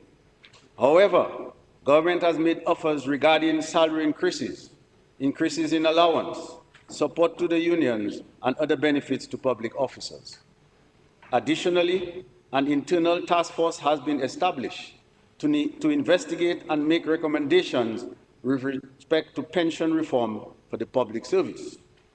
The review is ongoing, and it is the government's intention to implement recommendations on a phased basis after consultations with the union. Mr. Speaker, the public relies on the public service to deliver critical services in every sector. It is therefore important to build the capacity of our officers to efficiently provide high-quality services to the public. We will therefore continue to focus on training and capacity building for our officers to increase their knowledge and competencies in the fields that they serve and implement new standards for delivery of services across the public service. I now move to community development, Mr. Speaker. Mr. Speaker, this government remains steadfast in its commitment to building resilient communities, empowering youth, promoting national identity, and enhancing social and economic infrastructure across the country. In the 2024-25 fiscal year, we implemented a wide-ranging portfolio of impactful projects and programs, from major infrastructure upgrades to youth leadership training, vibrant community sports initiatives, and cultural revitalization efforts. Under the Basic Needs Trust Fund, BNTF 10 program, government invested EC 6.5 million in critical community projects. Among these, the Paybush Water Enhancement Project, now 90% complete, will serve over 1,040 residents upon completion. Additional investments supported the restoration of the Clifton Back Road, the Grand Bay Dubic Multipurpose Center, the Daly's Playing Field, and the Trafalgar Basketball Court, all contributing to improved quality of life in these communities. Mr. Speaker, as part of our commitment to climate resilience, cultural preservation, and community empowerment, construction of the Kalinago Multipurpose Center and emergency shelter is progressing steadily in the community of Bataka. The total contract sum for the center is EC $7.6 million, with a contractual duration of 16 months. As of today, the project is 6 months into implementation, with EC 1.2 million worth of works already certified. Once completed, the multipurpose center and emergency shelter will significantly enhance the disaster preparedness and cultural resilience of the Kalinago community. It will accommodate 125 beds and feature essential amenities such as washrooms, kitchens, dining facilities, food and material storage, general and emergency operation offices, a first aid center, library, computer lab, and dedicated parking, including spaces for persons with disabilities. To ensure operational continuity during emergencies, it will be equipped with backup communication systems, a solar power generation system, a standby diesel generator, and a 15,000-gallon water storage capacity. The structure is engineered to withstand seismic activity and Category 5 hurricane winds, in alignment with Dominica's climate resilient infrastructure principles. Mr. Speaker, beyond its emergency shelter function, the center is designed to serve as a vibrant cultural hub. Its architectural design draws on Kalinago heritage and folklore, incorporating elements inspired by L'Escalier Teche, Majini Peak, and traditional basket weaving patterns. Eco-friendly features such as passive ventilation, rainwater harvesting, and solar energy contribute to environmental sustainability. We look forward to the completion of this important project and the many social, cultural, and economic benefits it will bring to the Kalinago people and the nation. Mr. Speaker, investing in our youth continues to be a top priority. During the last fiscal year, the Youth Development Division delivered 230 leadership sessions and skill training courses in areas such as Photoshop, QuickBooks, and digital electronics. Preparatory work was also undertaken to expand Caribbean Vocational Qualification, that's CVQ, and National Vocational Qualification, NVQ, certification programs in information technology, hospitality and emerging trades, ensuring our young people are equipped with market-relevant skills. In partnership with the Dominica Youth Business Trust, 75 young people received training in entrepreneurship, development, business pitching, content creation, and social media marketing. These efforts are designed to align youth with the economic opportunities being created by government to ensure they are well positioned to contribute to national development. Mr. Speaker, the government continues to make significant investments in sporting infrastructure as part of a broader vision to strengthen grassroots sports and further decentralize sporting opportunities. Several community playing fields have been upgraded with lighting to extend play hours and promote greater community participation, while new multipurpose hard courts have been developed to provide additional recreational spaces for youth engagement. Meanwhile, government has embarked on a major lighting upgrade of the Winter Park Sports Stadium to enable the hosting of both local and international sporting events. This is to the tune of $13.9 million and is being financed through the Dominican National Lotteries. We are proud of government's track record in supporting and promoting our athletes and sporting organizations. During the past year, financial support totaling $1.1 million was provided to individual sports personalities and national sports organizations in recognition of their contribution and their achievements. We believe that sports offer a unique and exciting opportunity for our young people and remain committed to working with our youth in the new financial year. To enhance the enabling environment for sports development, the National Sports Council advanced its work on the review of the current sports legislation. A legal professional has been engaged to assist with the drafting of necessary amendments. Once this process is complete, consultations will be held with the stakeholders before advancing this timely piece of legislation. Mr. Speaker, the government is also supporting a dynamic and growing field that holds significant potential for youth engagement. That is, alternative sports or non-traditional sports. These include biking, water sports, street sports, mountain climbing, trail running, among others.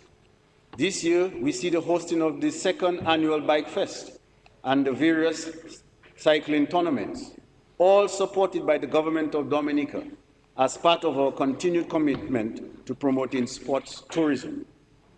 Mr. Speaker, during consultations with sporting and cultural organizations last month, we heard a consistent call for greater support, particularly in the areas of sports development, community engagement, youth empowerment, and the preservation and promotion of culture. In response, starting this fiscal year, government will provide annual subventions to sporting and cultural clubs and organizations which have been in existence for more than 5 years. The amount allocated will be based on the size and scope of each organization. This initiative reflects our commitment to supporting grassroots movements and investing in the creative and athletic talents of our people. Mr. Speaker, I now move to housing and urban development.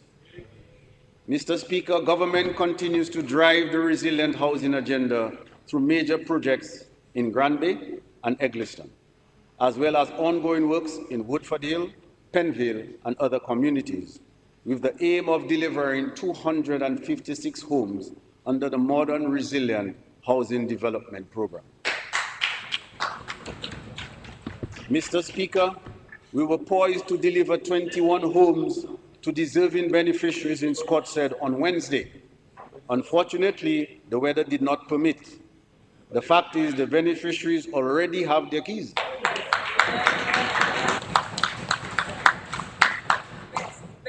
But we shall set a date immediately after the budget is passed to formalize the handover. Further, Mr. Speaker, 16 families will benefit in August from the homes in Egliston. We expect that by January of 2026, we would have handed over a cumulative amount of 210 homes to deserving families across Dominica. Efforts to grant title ownership to beneficiaries of government housing programs are underway, with the appointment of a state attorney solely dedicated to the acquisition of titles for recipients, with first priority being given to those displaced by Tropical Storm Erika. The Housing Recovery Project made a significant impact by building and delivering 382 resilient homes and resolving land ownership issues for 172 families. In addition to improving living conditions, the project generated employment for hundreds and created meaningful opportunities for local contractors and businesses across the country. Mr. Speaker, preparations for the relocation of families of Campbell, Petit Soufriere, Saint-Sauveur, and Good Hope are well advanced. Infrastructure to facilitate construction is in place at both the Castlebruce and Warner sites. Several consultations have been held with the stakeholders. Home designs and bid documents have been completed. Funding has been secured, and it is expected that government will begin awarding contracts for the construction of these homes by September 2025. Though this is an expensive undertaking, government is committed to ensuring the safety and comfort of the families. Works have started on the model homes under the Future Housing Development program as well. There are presently 2 model homes under construction at the Warner site, while a third is to be constructed at Cotton Hill in Portsmouth. Once these 3 modern homes have been completed, applicants will be invited to select their designs. Young professionals and public officers can access the requisite financing on concessionary terms, as government has already negotiated special interest rates with the National Bank of Dominica and the National Cooperative Credit Union, which are partnering with us on this program. In addition, government sold 45 housing lots last year, and in this new financial year, we will make available for sale 177 lots, majority of which will be sold to public and police officers and concessionary rates. Work is ongoing to regulate the rental property market through revised rent control legislation to balance tenant and landlord interests and ensure affordable rental housing. This work is being spearheaded by an advisory committee comprising public and private sector membership. Consultation on the proposed new policies will begin by the second quarter of this fiscal year. We anticipate that the new legislation will be in place by the end of this fiscal year as well. Additionally, a Northeast, that's the International Airport area, land use plan is under development with the assistance of grant funding from the Caribbean Development Bank, while a new geographic information system unit was established during last fiscal year to support integrated data-driven development across sectors.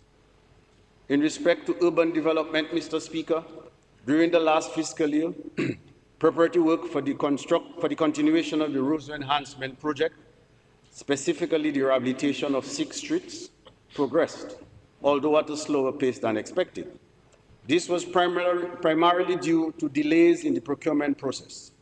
However, I am pleased to report that the dedicated project implementation team is now in place, and tenders for the supervision of works are being evaluated. It is anticipated that a contract for supervision will be awarded by August 2025. Mr. Speaker, the engagement of both the implementation and the supervision teams are key requirements under our agreement with the Saudi Development Fund. The pace of implementation is expected to accelerate in the upcoming months, and we anticipate that the request for tender for works will be issued by October 2025 and a contract awarded by January 31, 2026. This is one of the most essential projects for our country. It will not only contribute to user comfort and safety, but also to improved urbanization, enhancement of commerce and beautification of our city in a manner that befits the beautiful nature island. The government will embark on a program which will facilitate the acquisition of properties in Roseau for commercial purposes. So, Mr. Speaker, if someone is interested in the acquisition of a property in Roseau and is experiencing challenges due to family disputes or issues of ownership, the government shall acquire the property in the public interest and sell it to the interested party.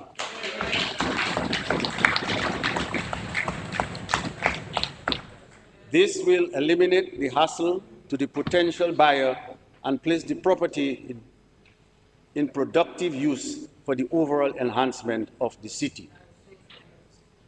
Reserve parking fee. Additionally, with the growing economic activity in Roseau, as well as the increased number of vehicles in the country, government will begin to address the parking challenges in Roseau. As a start, government will limit the number and sizes of the reserved parking slots in Roseau and impose a fee of $1,000 for standard size parking. This fee will be payable by the first day of every quarter, starting October 1, 2025, and will go towards the upkeep of the city of Roseau. This initiative, along with the vacant lots we intend to lease, will increase the parking options for the public. Opportunity Knocks housing program at 2% interest.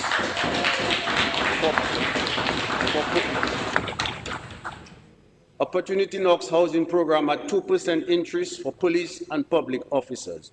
OK 2HP. Mr. Speaker, in our continued efforts to make home ownership more accessible and affordable, particularly for lower income earners, the government is introducing a special housing loan facility targeting public officers. An initial sum of $10 million will be allocated to the Government Housing Board loan to provide low-interest housing loan to public officers and police earning a basic annual salary of $45,000 or less. These loans will be offered at an interest rate of just 2%,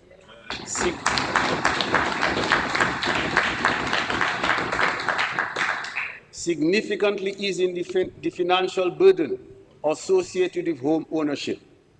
A grace period of 6 months will also be applied, giving beneficiaries time to advance construction before repayment begins. This initiative is dubbed Opportunity Knocks 2% housing program for public and police officers. Mr. Speaker, OK 2HP. Yes. This initiative reflects government commitment to supporting the welfare of public officers and ensuring that more citizens can access safe, secure, and dignified housing.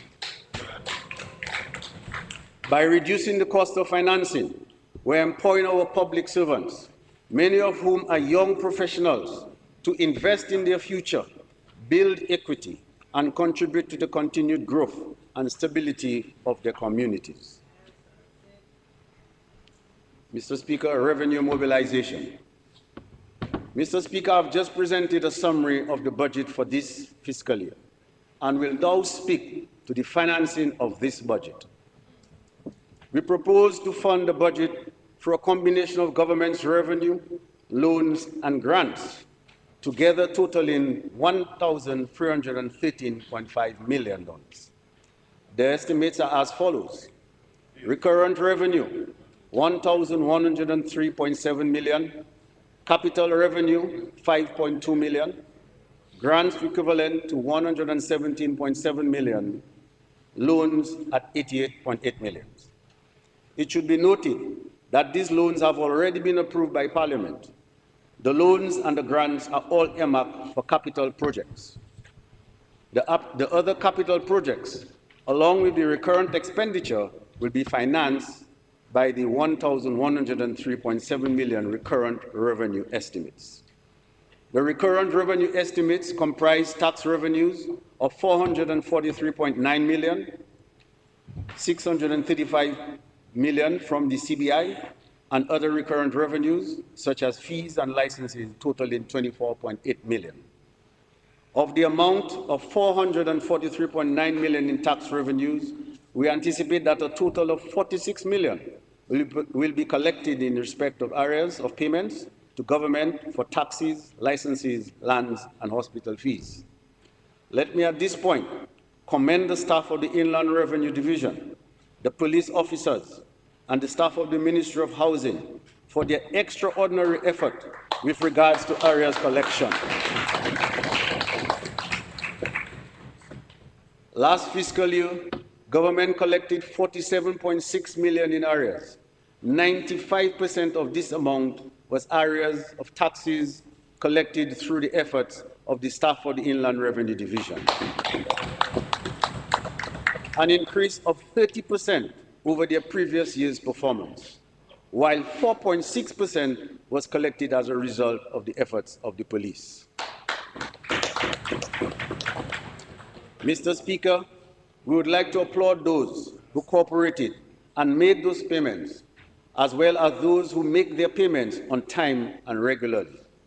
It is clearly a sign that they appreciate that the government needs these resources to continue to provide the essential services to the population, including healthcare, education, national security, road maintenance, as well as infrastructure and programs for the welfare of our citizens, effective governance, and the economic development and sustainability of our country. We urge all citizens and residents to play their part and make their financial contributions on time when required for the running of the state. We have relied heavily on the CBI over the past 10 years. This has allowed government to implement a host of developmental and social projects and programs without increasing taxes. However, given that most of the CBI resources are currently being allocated to the construction of the international airport and international policy changes which could reduce CBI inflows, now is the time to accelerate efforts to become less reliant on CBI. Furthermore, government's objective is to achieve a primary surplus of at least 1% in this fiscal year and at least 2% thereafter, in line with requirements of the Fiscal Responsibility Framework Resolution approved by Parliament in 2021, which takes effect from fiscal year 2026-2027. To this end, I propose a few measures to augment tax revenues. 1. Reinstatement of the Highway Maintenance Levy. A highway maintenance levy was introduced in Dominica in fiscal year 2015-2016. That levy generated $10.4 million up to the time it was repealed in fiscal year 2022-2023. Of the $10.4 million, $3.1 million was spent on the rehabilitation of the Charles Avenue, while the remaining $7.3 million was used to fund routine road maintenance. With the impact of climate change and the increase in the number and weight of the vehicles on our roads, road maintenance and rehabilitation has become more costly. Therefore, effective October 1, 2025, the highway maintenance levy will be reintroduced at the same 100 for private vehicles and the same 50 for motorcycles, while the levy for commercial vehicles, truckers, dumpers, and trailers will be as follows. Less than £6,721, $150. More than £6,720, but less than £8,961, $200. More than £8,960, but less than £13,441, $250. More than £13,440, but less than £20,161, $300. More than £20,160, but less than £26,881, $350. More than £26,880, but less than £33,601, $4,000. More than £33,600, $400. More than £33,600, $500. The levy is payable to the Comptroller of Inland Revenue once a year at the time of payment of the motor vehicles license fee prescribed under the Vehicles and Road Traffic Ecotourism Site User Fee Adjustment. Mr. Speaker, given the rising costs associated with the maintenance and management of ecotourism site, fee adjustments are proposed as follows, effective October 1, 2025.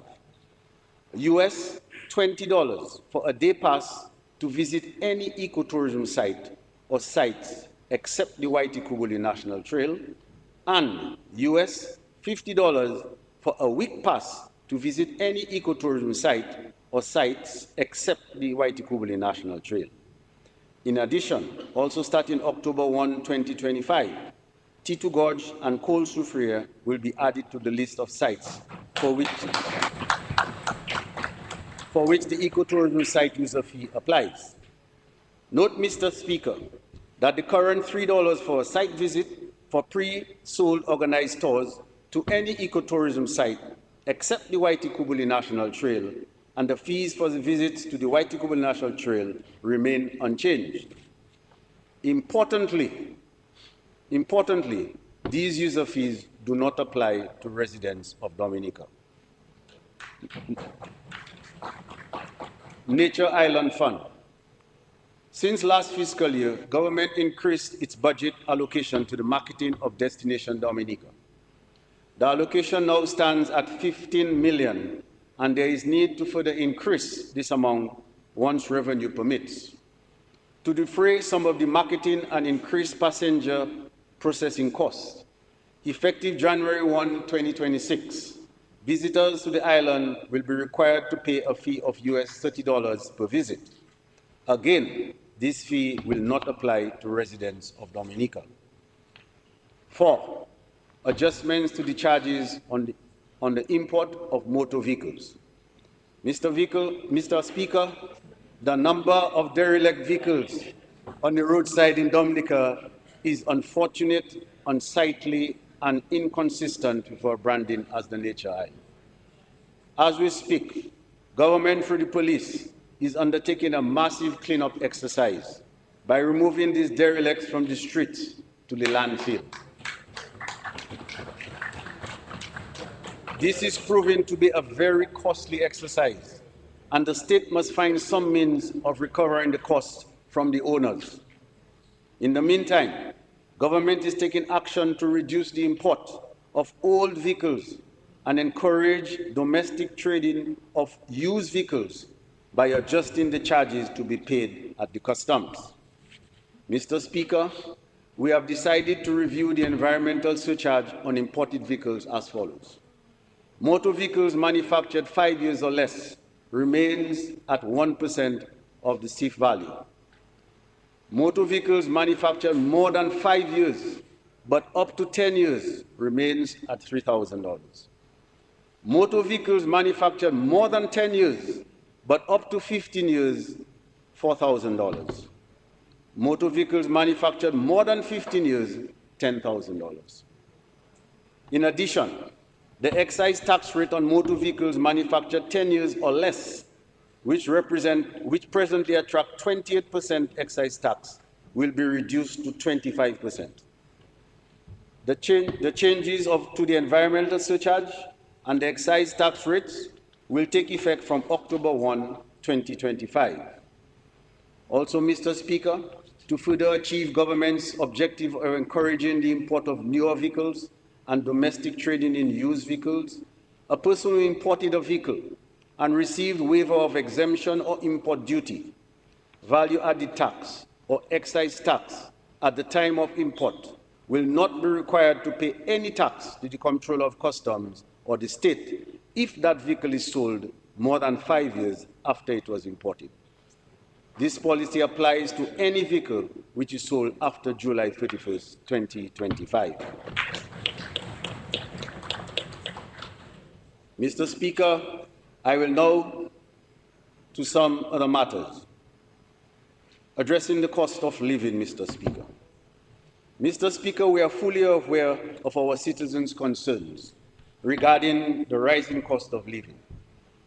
And this government has taken firm, targeted action to provide relief where it matters most. One measure we have implemented is the removal of customs duty and value-added tax on a range of essential food items. This policy is designed to ease the financial burden on households by reducing the cost of basic goods that form part of the daily diet of our people. The list of items currently benefiting from these exemptions include food items with no import duty, chicken, backs and necks, chicken, wings, codfish, herring, salted mackerel, milk, butter, cheddar cheese, rice, oats, cream of wheat, cooking oil, sausage, canned sardines, canned mackerel, canned tuna, garlic, onions, split peas, red kidney beans, lentils, green tea, black tea, flour, pasta, couscous, margarine, cereals, cornflakes, raisin bran, etc., apple juice, infant formula. Food items with no VAT, that is presently milk, flour, rice, sugar, infant formula, locally produced agricultural products, locally produced bread. And also presently, items with no VAT and no import duty, milk, flour, rice, sugar, infant formula. To continue supporting families across the country, we will be expanding the list of exempted items in the upcoming financial year for a period of 6 months. Exemption of value-added tax on salted herrings, codfish, onions, garlic, split peas, red beans, black-eyed peas, lentils, pigeon peas, cream of wheat, cornmeal, oats, luncheon meat, canned corned beef, canned herring, canned sardines, canned tuna, canned mackerel, cereals, wheat, bran, etc., biscuits, unsweetened as well, orange juice, tomato ketchup, toothpaste, laundry detergents, toilet paper, sanitary napkins.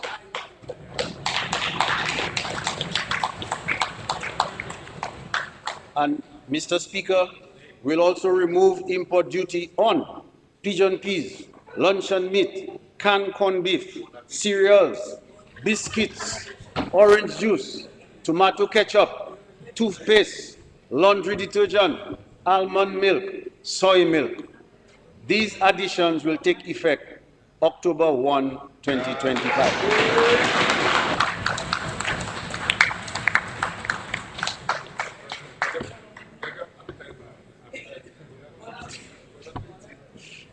Mr. Speaker, it is important that we also examine our consumption habits.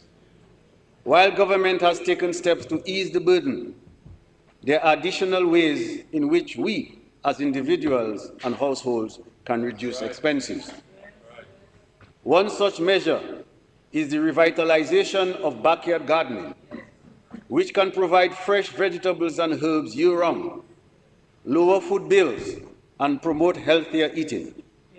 We also encourage citizens to purchase local produce, which is often more affordable and fresher than imported alternatives. Mr. Speaker, government will continue to implement policies to ease the financial pressure on our people we as citizens must build a culture of financial mindfulness, resourcefulness, and community cooperation. It is this collective effort that will make our society more resilient and better equipped to withstand global economic pressures. Minimum wage, Mr. Speaker. Mr. Speaker, this government is the only administration since 1989 to take decisive action to review and increase the minimum wage in Dominica. Section 5(1) of the Labour Standards Act grants the minister the authority to fix a minimum wage by order.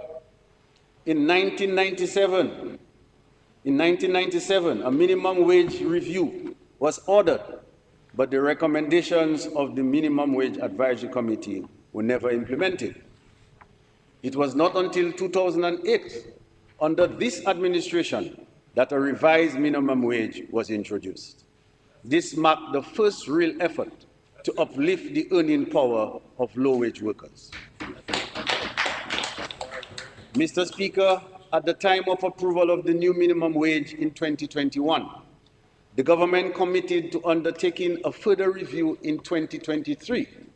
However, this review was delayed due to the challenges brought on by COVID-19 pandemic. Accordingly, and in keeping with Section 6(1) of the Labour Standards Act, the Minister for Labour will appoint the Minimum Wage Advisory Board to review existing wage rates and to make recommendations for new minimum wage levels. It is the government's intention that the new recommended rates will take effect October 1, 2025.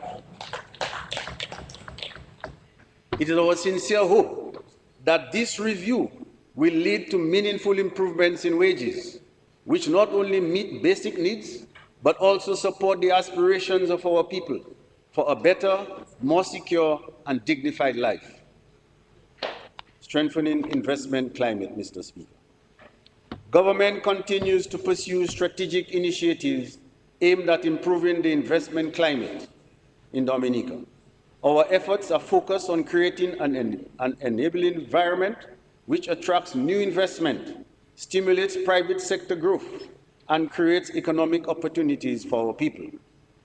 Major infrastructure projects, such as the construction of the international airport, the development of the Cabritz Marina, and our continued progress in geothermal energy exploration, are laying the foundation for increased business activity.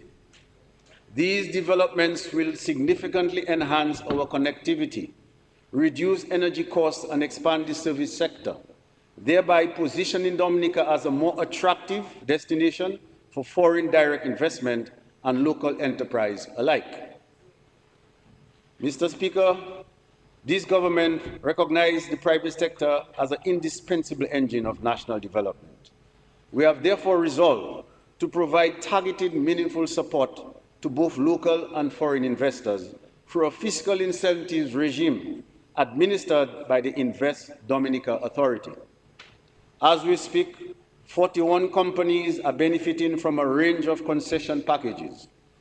These include exemptions on import duties for hotel supplies, operational equipment, vehicles, and raw materials.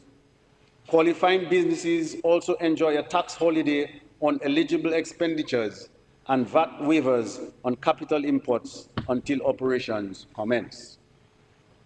Over the last 18 months, the government has granted concession packages to 21 businesses. Their proposed investment over the next 2 years total approximately $79.5 million and are expected to create 242 permanent jobs and generate additional short-term employment. The manufacturing sector is gaining serious momentum, with 2 of Dominica's largest manufacturers expanding and 2 new manufacturing enterprises set to launch this year, collectively injecting $35 million into the economy. Furthermore, the local private sector is earmarked to invest $8.5 million in the growing tourism sector, particularly in accommodation services. Mr. Speaker, this government is not waiting for investment to happen. we are aggressively pursuing opportunities and creating the conditions for new enterprise to thrive. Lubia Water Bottling Plant.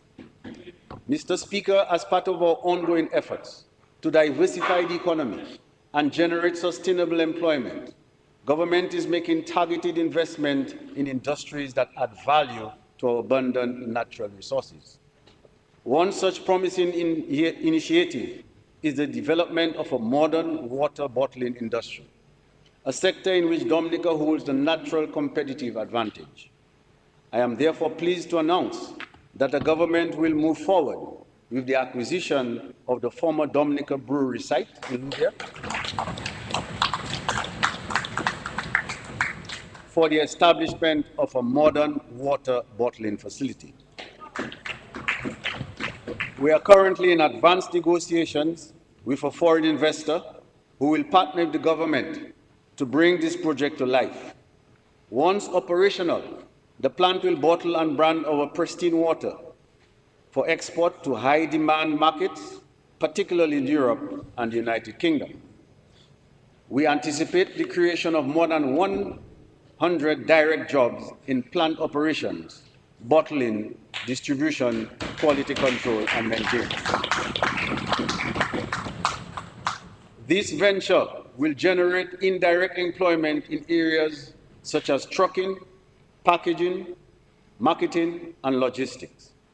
Mr. Speaker, this project speaks to our commitment to creating meaningful, long-term employment for our people right here at home. Incentives to attract foreign film and photo productions to Dominica.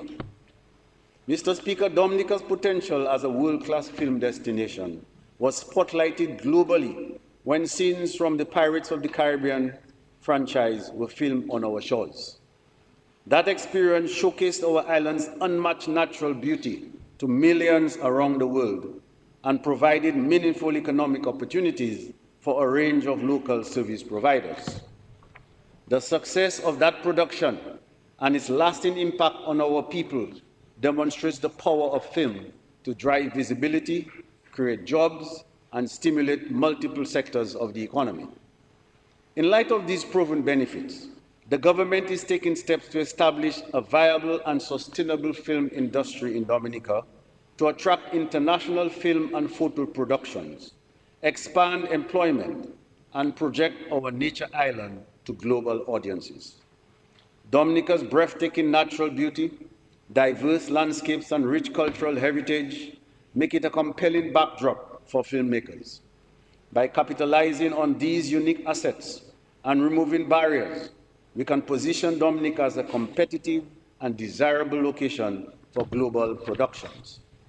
To this end, in February of this year, we appointed a film commissioner tasked with leveraging this expertise and industry connections to position Dominica as a premier destination for international film production. To support this initiative, government will implement a series of targeted incentives to attract film producers and reduce production barriers. These include tax-free imports to all film-related goods, lowering the cost of equipment, props, and materials. Work permit waivers for crew and talent to eliminate bureaucratic delays and facilitate efficient entry for production teams. No location fees for the use of government-owned and historical sites, making our iconic landscapes more accessible while showcasing our natural and cultural heritage. And lastly, government-supported security and policing to ensure the safety of cast, crew, and equipment, and to reinforce Dominica's reputation as a secure and reliable filming destination. Mr. Speaker, by establishing Dominica as a film-friendly location, we are opening new economic opportunities for our people and securing global visibility for our island. We move to physical planning approvals.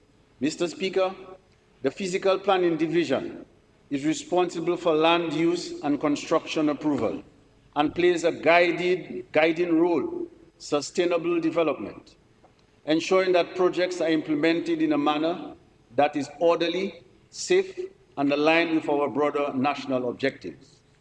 However, as demand for new construction rises, the need for greater efficiency and responsiveness within the division has become increasingly urgent.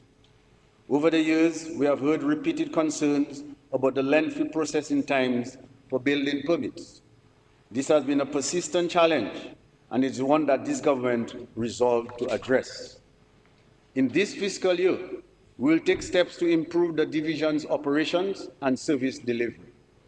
A dedicated team will be appointed to undertake a comprehensive review of existing procedures with a clear mandate to recommend measures that streamline processes, reduce delays, and improve the overall client experience. We will also amend the relevant legislation to provide for the appointment of an executive chairman. This new position will be tasked with implementing reforms to modernize the division's operations, enhance responsiveness, and provide greater accountability.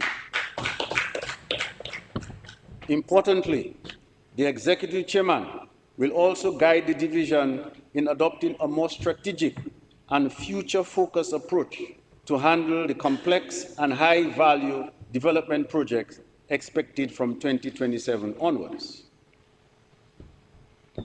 We now move to job opportunities, Mr. Speaker. Mr. Speaker, I have just outlined an extensive state of investments by the government and foreign and local investments facilitated by the government, ranging from our largest project, the International Airport, to the Marina, to the geothermal development, the hotel, the cable car, tourism air access, product development and market, agriculture production, digital economy, marketing and trade, small business, health, education, housing, sports, and our youth. These investments are creating thousands of temporary and permanent job opportunities for citizens and residents of our country. In the infrastructure sector alone, particularly in the road construction, over 1,000 individuals are currently employed. This is further complemented by job creation in the traditional pillars of our economy, including tourism, agriculture, retail, and manufacturing. We fully expect to see continued job creation through spillover effects, especially as these projects transition from construction to operational phase.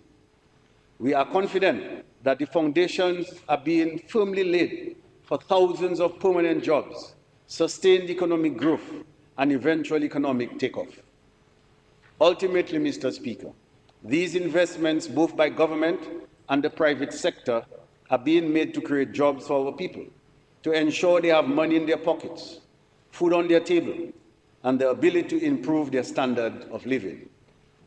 Further, Mr. Speaker, we continue to work on improving the climate for doing business in our country, to ensure that existing businesses can continue to make money with the hope of reinvesting some of those profits, thereby creating more jobs for our people.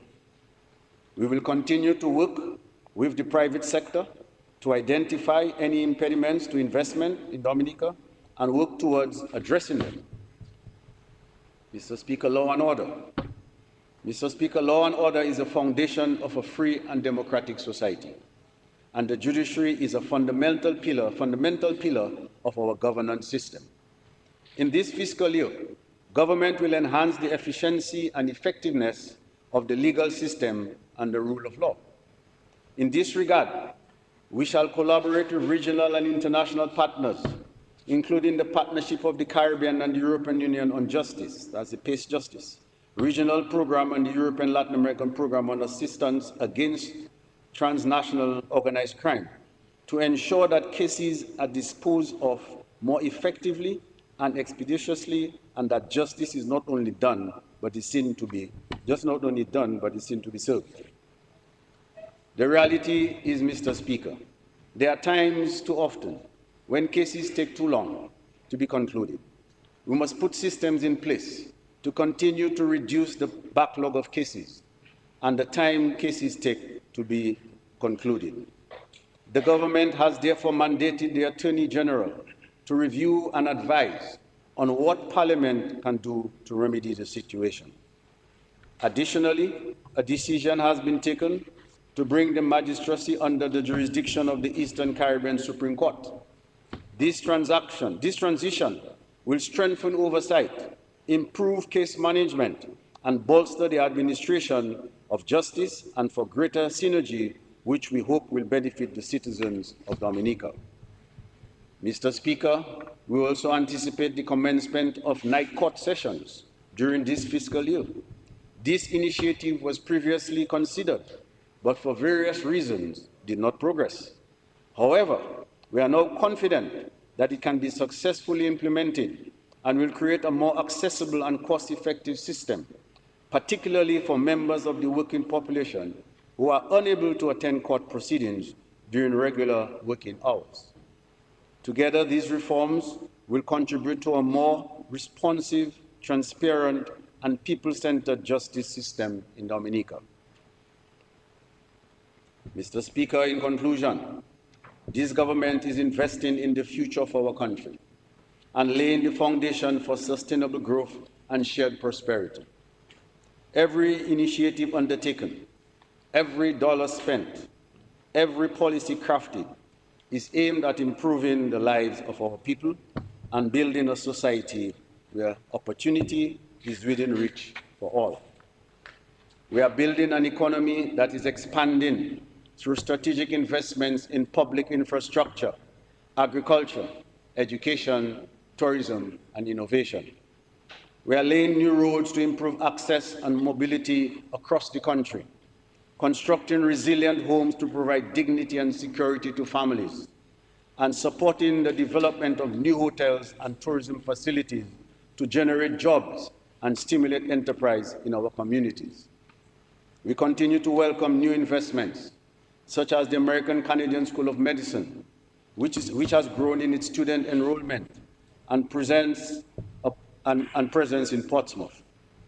This institution is enhancing our profile in medical education and stimulating economic activity in the North through housing, transportation, retail, and services. Mr. Speaker, our agriculture sector is also undergoing expansion. Through access to financing, modern equipment, and technical training, we are giving added life to farming and agro-processing, creating real opportunities for farmers and rural entrepreneurs. A new water bottling plant is also coming on stream, adding further value to our natural resources, creating jobs, and strengthening the export sector. Small businesses remain a key engine of economic growth. This government continues to provide financial support, training, and technical assistance to help micro and small enterprises grow, innovate, and become more competitive. Our education reform agenda, Mr. Speaker, will involve revamping of the curriculum to better meet the needs of a dynamic world, ensuring that every child, regardless of where they live or their background, receives a quality education that equips them for the real world. We are modernizing school infrastructure, reducing subject overload at the primary level, introducing technical and vocational skills such as agriculture, visual and performing arts, and working to create a more inclusive student-centered system, because we believe that the true wealth of a nation is the knowledge, values, and competencies of its people. We're investing even more in the police to ensure that our country remains safe to live and to visit. Mr. Speaker, we know that the road has not been easy. We have been responsive to the needs of our people, but at the same time, we have demonstrated great responsibility and prudence in the management of our country's economy. We inherited a fragile economy in the early 2000s, and since then, we have had to confront global economic crises, the COVID-19 pandemic, multiple natural disasters, including the devastation from Hurricane Maria. And yet, through it all, we have remained focused, stabilizing the economy, restoring livelihoods, and investing in our people. There are still challenges, but we cannot ignore how far we have come. Today, Dominica is fast becoming one of the most desirable places to live in the Caribbean. We are attracting individuals and families from across the globe who choose Dominica for its natural beauty, for its peace, safety, and the quality of life we offer. That alone speaks volumes about the success of our policies and the growing confidence in our country. We are also witnessing an increase in the number of young Dominicans who live in the diaspora, building their homes and investing in Dominica. So, Mr. Speaker, this is not a time to sit back and be complacent. This is not a time for reckless prescriptions. This is a time for responsible action. This is a time for unity and focus. Government has done its part and will continue to lead with purpose. Now it is left to each of us as citizens and residents to play our part. Let us be civic-minded. Let us be law-abiding. Let us be constructive and engaged. Let us be ready and willing to seize the many opportunities now emerging before us. The Dominica we are building is not for a few. It is for all. And so, I say to every farmer, teacher, nurse, builder, entrepreneur, entertainer, student, youth, the moment is now. Let us meet it with confidence. Let us embrace it with determination. And let us continue to move forward as one people, one nation, one Dominica. We thank our many development partners, some of whom are seated in the Parliament today.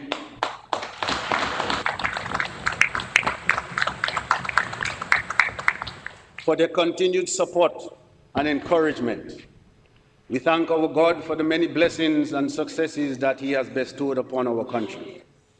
May the God we serve bless this honorable house. May He bless the people of Dominica.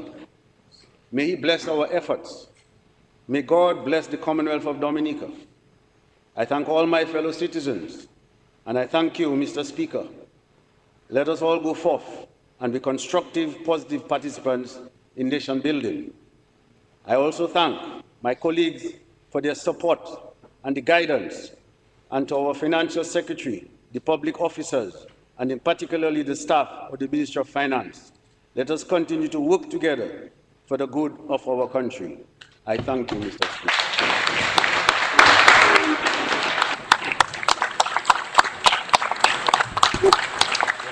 Thank you.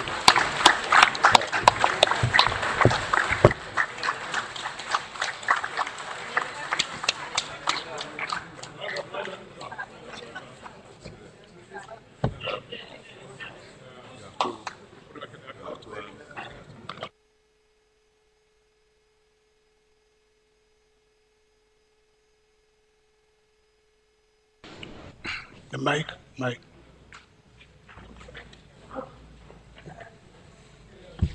Be it resolved that this Honorable House approves the estimates of expenditure for the financial year ending 30th June 2026, amounting to $1,213,494,398, the details of which are contained in the draft estimates of the Commonwealth of Dominica for the year ending 30th of June 2026.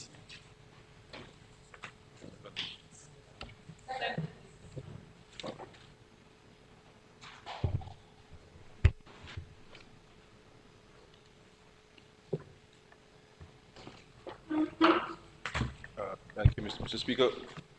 I move for the suspension of Rule 41.6 so that the Honorable Anthony Charles, the member for Barracks, can have the same time taken by the Minister of Finance in reply to the budget.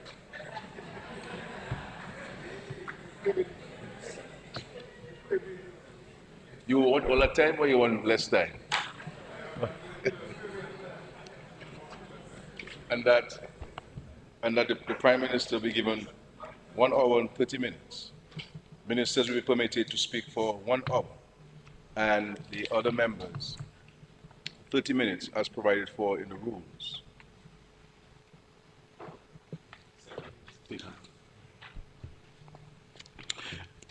has been moved and seconded that the Honorable, Rule 73(3) is invoked to allow that Honorable Charles, member for Marigot, be given equal time as the Minister of Finance, which the Minister of Finance started at 11:29 and ended at 2:35.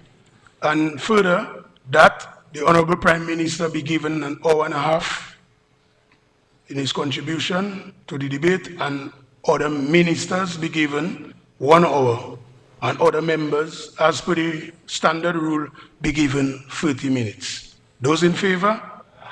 Those against? The ayes have it.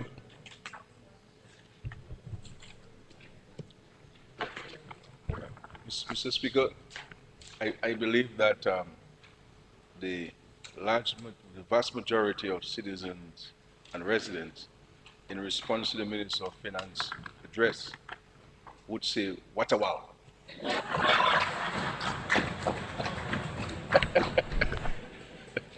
Mr. Speaker, with that, I move that the House be adjourned until Monday. Monday, what Monday date? 20th? 20th? Yeah. 20th at 10 a.m.